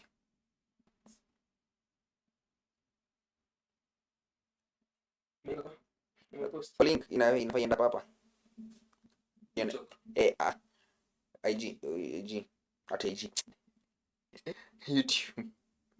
YouTube. Utakuona link ukitumia link hapo hivyo. Ya kula kwa page na hivi then unaweka namba yako inakuprompt. Si ni YouTube? YouTube iko kwa description. Alafu unachagua mpesa, weka bob. Alafu ukisha umeweka kwa nini section ya chat. Mbona kusikia? Unajua nijisikie. Sasa uzime sauti yako. Niko kwa nini? Like uzime sauti yako. Isiko yako. Hapa ndio. Inajenga igonga ni vitu. Iko slow. Boni inaniambia poor network. Inaniambia poor network. Nimeingia tu hivi immediately nimeanza kujisikia. Ile inasumbua. Ndio inasumbua sana. Latency yangu juu kwa mbali latency yangu iko karibu na hapo. Sai hufai kusikia ni like latency leo network iko chini kabisa. Alafu weke message niambia wewe fala. Nimekamita pop up hapa kwa chat. Tunaona chat yake. Ama simi ngo jamaa amesema itarudi but niko na 3 bob. I can't risk it in case ikose kurudi. Wait, let me make sure niko in the correct nini. Description hapo link tu. Unaona kwa live yenyewe. Kwa live hapa. Hii one. Ina glow up.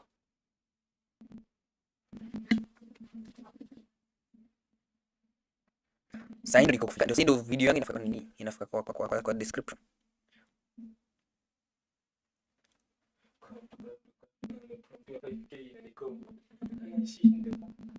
Ndio 5K.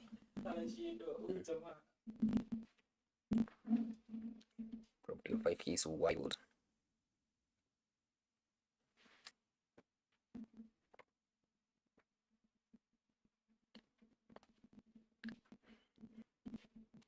Tena tati nafika. Ile tiko chini. Wow. Like kwa unaona video unaona stream wako nyuma kuliko kwenye mimi niko. Ndio ndio kipupua tu.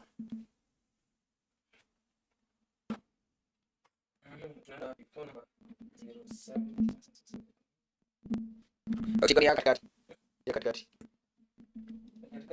Hapo hivyo kuna options tatu, kuna quick. Sema huku juu. Hapa juu hapa. Au chat muna piano kaona. But au kishapo tumeta kitu chini ya pesa namba. Kuna chat muna jina fulani alafu jina yako.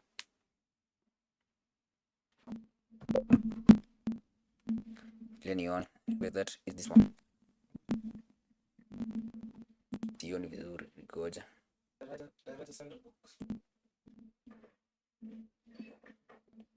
Bro, nimeona ng'ombe nachapa hiyo kichwa.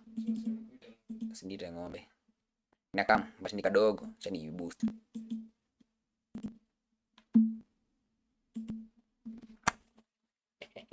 I'm watching myself. Uko na net mbaya pia. Nice. Sasa tunafanya. we are back in business. Are we back in business chat? We are back in business. Sasa so nataka ulaunch kitu officially. Wacha kupitia mambo mingi. Unaona inawaka. You see this thing is working? You see the thing is working? You know?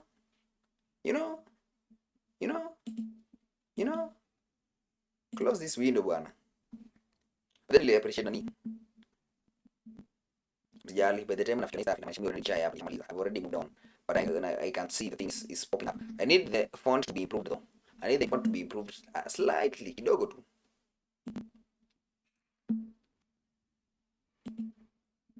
Na zina reflect. Kuna 3 mbili mzee. Mwaka mbili. Mwaka twice. Oh, ile tamu. Sawa. ile ingine na inakata kudisappear. Nitafanya niongeze tu size kidogo.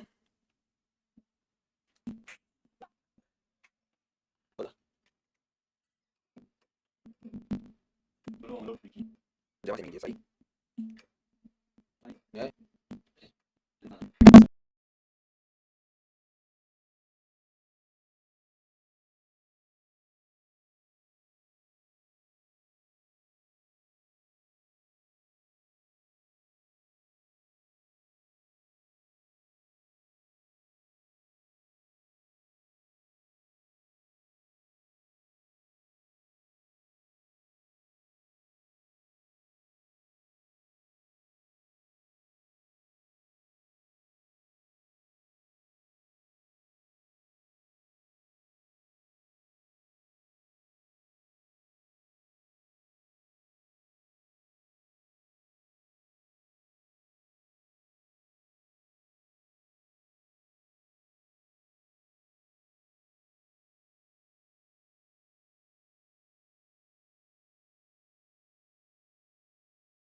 saa ngapi? Nyinyi mniambie nyinyi sasa, nyinyi mniambie.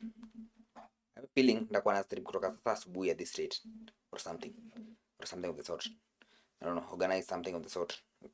Nikiweza kulipanga stima mapema, tunalipa stima, tuna move on.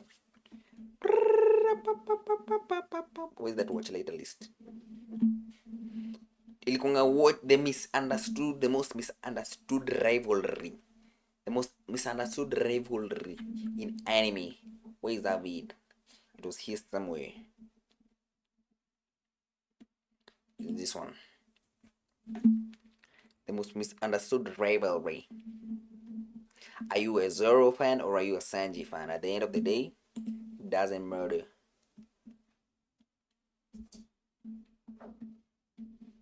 Wait. Ads? It's because you could brave na maana nashangaa rada ni gani? Start from the top.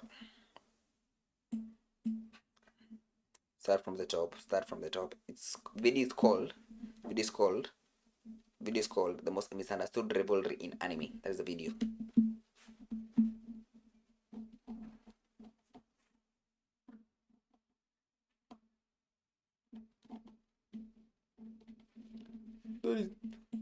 It's called what? It's called The Most Misunderstood Rivalry in Anime. It's a Zoro fan or a Sanji fan. Are you a Zoro fan or are you a Sanji fan?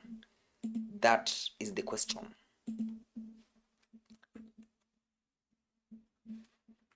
Luffy's journey to becoming Pirate King has never really been framed as the story of one man doing everything alone. The further One Piece goes, the more obvious it becomes that Oda has built an entire support structure around him, and at the center of that structure is Zoro and Sanji. On the surface, they're introduced as comedic rivals. The loud arguments, the constant insults, the endless competition over who contributes more to the team. That's the part everyone sees first. But underneath that, Oda is doing something much more deliberate with them. Zoro and Sanji end up functioning as two halves of the same support system, built on completely different instincts and completely different worldviews. One is driven by discipline and directness, and the other operates through emotion, adaptability, and protection. And together they create the balance that allows Luffy to stay who he is without the crew collapsing around him. Honestly, I think that's the part of their dynamic that can get lost when people reduce them to simple labels, because they were never just the swordsman and the cook, or the serious one and the romantic one. Despite how long the fandom has argued about it, I really don't think Oda ever intended their relationship to be understood through power scaling alone. In fact, the series almost goes out of its way to avoid giving a clean answer there, which feels very intentional considering how often Oda leans into their rivalry for comedy while refusing to fully settle it. To me, the more interesting question is what each of them gives to Luffy specifically, and why the future Pirate King needs both of them. Because once you start looking at the story through that lens, a lot of their biggest moments begin to feel different. The rivalry stops feeling like two personalities fighting for dominance and starts to feel more like a constant balancing act inside the crew itself. They're eventually described as the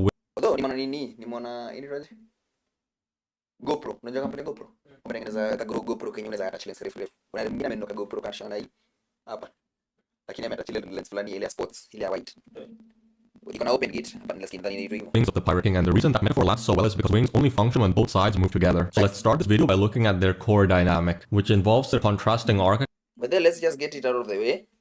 Zanji and Solo are equal. Zanji and Solo are equal. Yeah, sorry, two upper thigh. They are equal, well balanced in the fact that somebody has more in strength, the other one has more in speed. Types and philosophical tensions. The tension from Zoro and Sanji ultimately comes from the fact that they see the world in completely different ways, and those differences were shaped long before either of them ever joined the straw. Zoro is a pragmatist, while Sanji is an idealist. Their childhoods, the people who raised them, the values they inherited from those experiences, all of it pushed them toward opposite philosophies that somehow still end up supporting the same captain. Zoro represents this almost uncompromising idea of what a warrior should be, while Sanji feels much more human in the messy sense of the word. He's more emotional, more conflicted, and more uncertain at times. And the interesting thing is that the crew actually needs both approaches at the same time. Zoro's character is built around discipline and singular purpose. From the moment he's introduced, he already understands exactly what he wants. Becoming the world's greatest swordsman isn't just a dream to him. It becomes becomes the lens through which he interprets almost everything in his life, which is why Zoro's development doesn't really happen through internal conflict in the traditional sense. The series rarely asks him to question his philosophy. Instead, Oda constantly throws external tests at him to see how far that philosophy can endure. Every major battle, every sacrifice, every moment where his body is breaking down pushes him further into the same mindset he already had from the start, which is to endure everything, stay loyal, and keep moving forward no matter what the cost. And by the time he accepts the title King of Hell, it doesn't even feel like a transformation anymore. It's more like a natural endpoint of the path he's been walking since the East Blue. That's why Zoro ends up feeling like the Iron Pillar of the crew. His role is the Straw Hat stability through his strength. And then Sanji works almost opposite way, where Zoro begins the story already complete in his worldview. Sanji is constantly evolving because his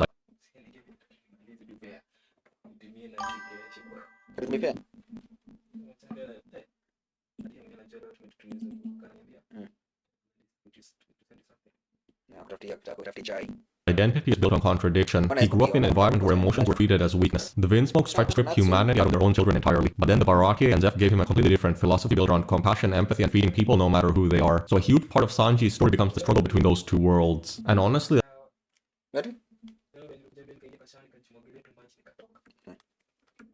that's why I think Sanji's development feels so psychologically rich. The Sanji you eventually see in Egghead genuinely doesn't feel like the same person from Baratie, because he's constantly being forced to confront parts of himself he's afraid of. His strength is tied to the fear of losing his humanity. Even when he becomes more powerful, there's hesitation attached to it because he's terrified of turning into the same kind of emotionless monster his family wanted him to become. That internal conflict is what makes him the emotional stabilizer of the crew in ways Zoro simply can't be. Zoro provides the certainty and Sanji provides the emotional awareness and nuance. You can also see the same contrast in how they approach combat. Zoro fights like a pure warrior. He's the sword of the crew in the most literal sense possible. His entire mindset in battle revolves around overcoming the opponent directly. There's brutality to the way he approaches fights, because Zoro battle is ultimately a test. Either the obstacle gets cut down or he dies trying. Sanji's role is a bit different, even when he's fighting at the same level. At this point, he's still a cook and a caretaker before anything else, and Oda reinforces that constantly through the way Sanji fights. The fact that he refuses to use his hands because they're meant for cooking says everything about his priorities as a character. Strength is important to him, but never more important than preserving the parts of himself that cares for others. That's also why so many of Sanji's best moments involve saving people rather than overpowering someone. He's the one breaking the crew out of impossible situations, rescuing people from traps, solving logistical disasters in the middle of chaos. He's always protecting the crew from dangers they don't even realize are there yet. So while Zoro handles the overwhelming force standing in front of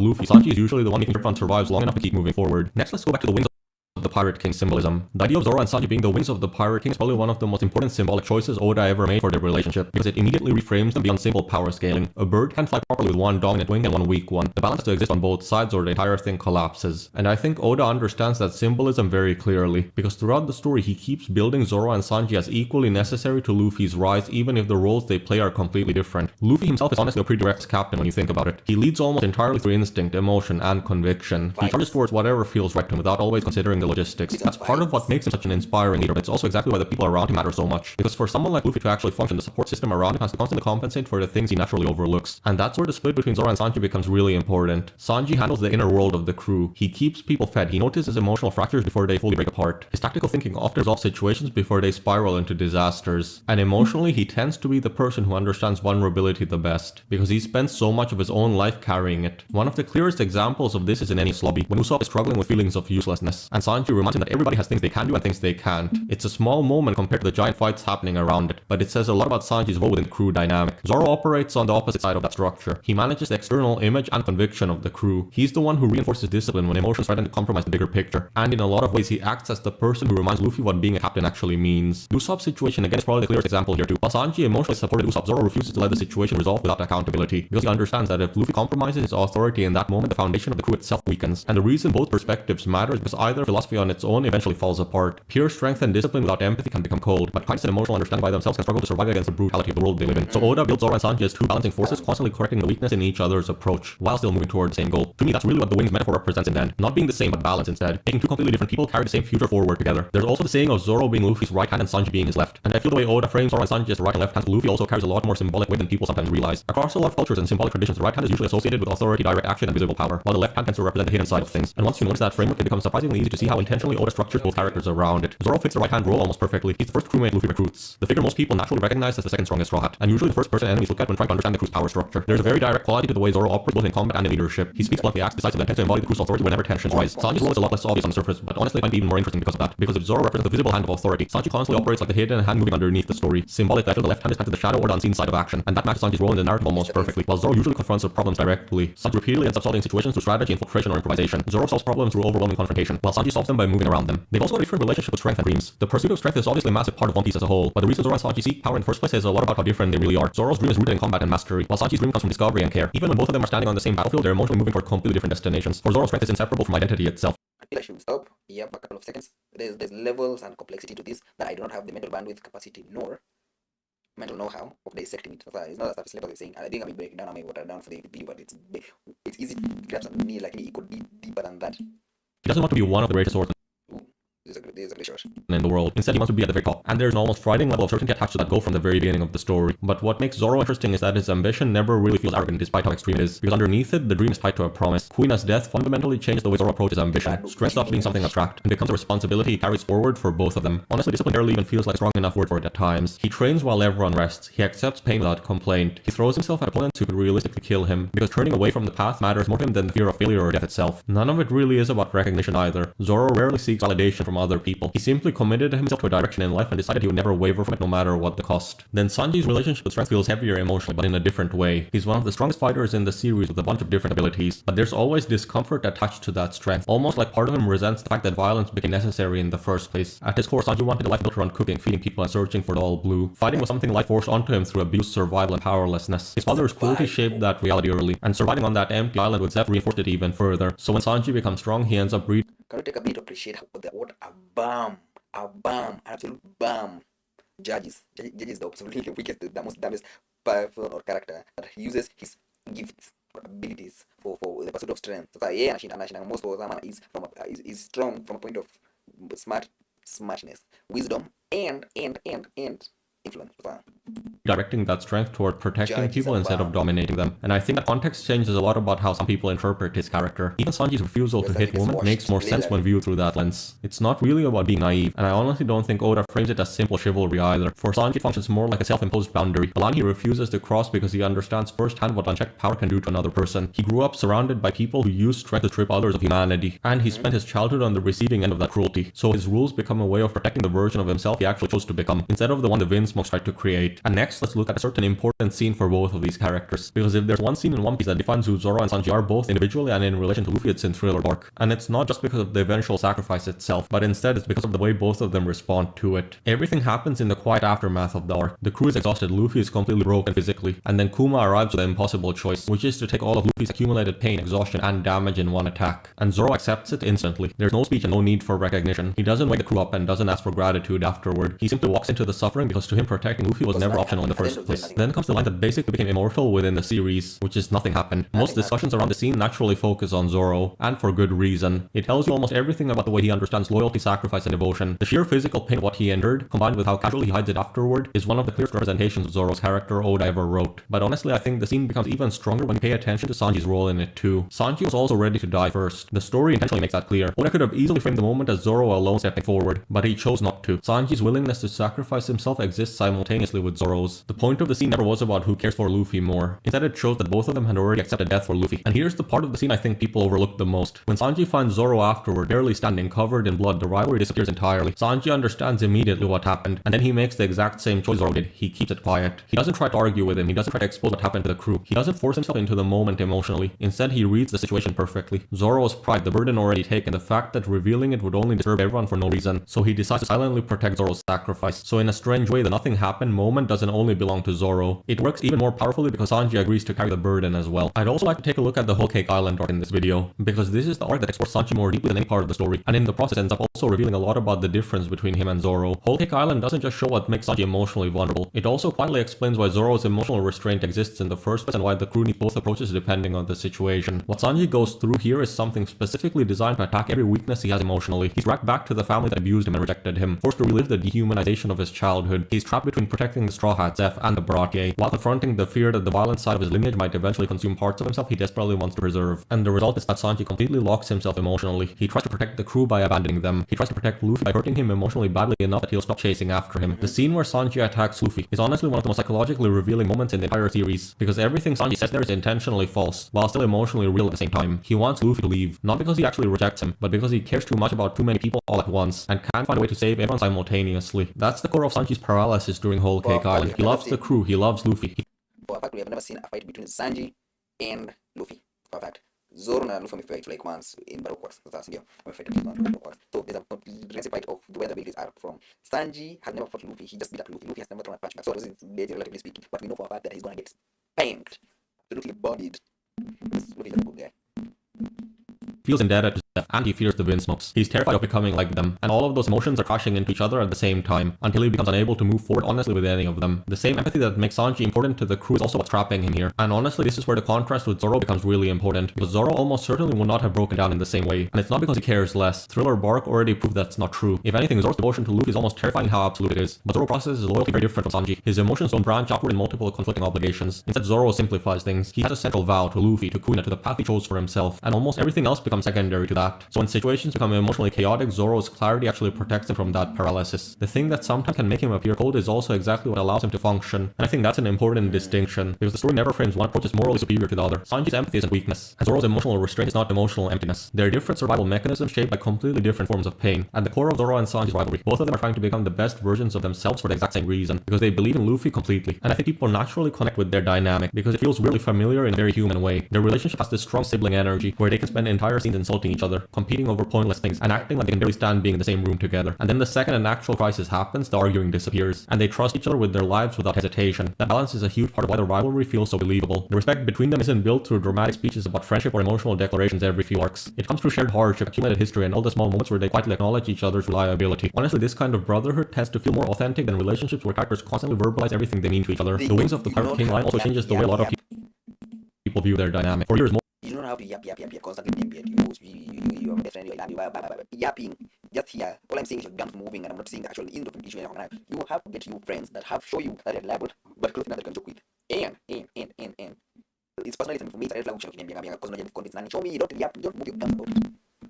Most discussions around Zoro and Sanji have revolved entirely around power scaling and debates over who's stronger, but once Oda framed them explicitly as two wings supporting Luffy, the conversation naturally started shifting toward why both of them are essential, instead of trying to reduce them to a single hierarchy. And looking back across the full story, the progression of the relationship is actually kind of incredible. From the moment where they first argue at Baratie, to the silent understanding at Thriller Bark, to trusting each other completely during the chaos of Onigashima, Oda slowly transforms the dynamic from mutual irritation into something much deeper, without ever abandoning the rivalry itself. That's probably the smartest part of the writing, honestly. The insults never disappear, the competition never disappears. Oda keeps the texture of the relationship intact the entire way through, but underneath it, the trust keeps growing stronger and stronger, until eventually you realize they function less like two rivals competing for superiority, and more like two pillars carrying the same future together.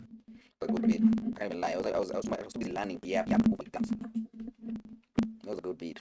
Sanji and Zoro are equal. Stop comparing them from a perspective. But I think that was a good beat. In great detail. That's how you know the videos when I cannot even move my gums.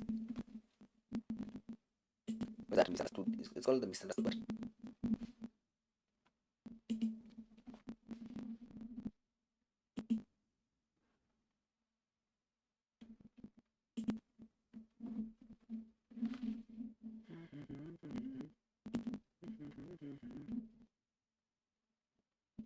I've not done anyone in chat like me. I've said that is completely sad. Check me out here. Yes, sir.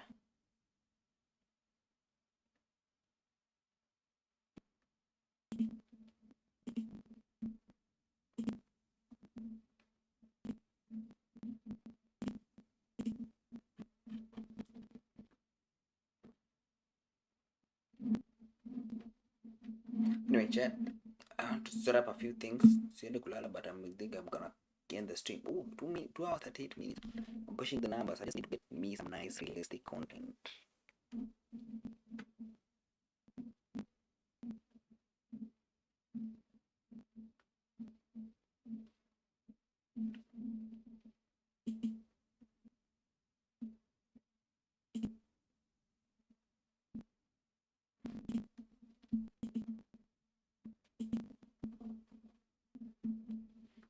Kesho nitakuwa na stream mapema.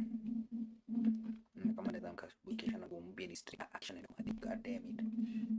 Anyway chat, I'm out chat.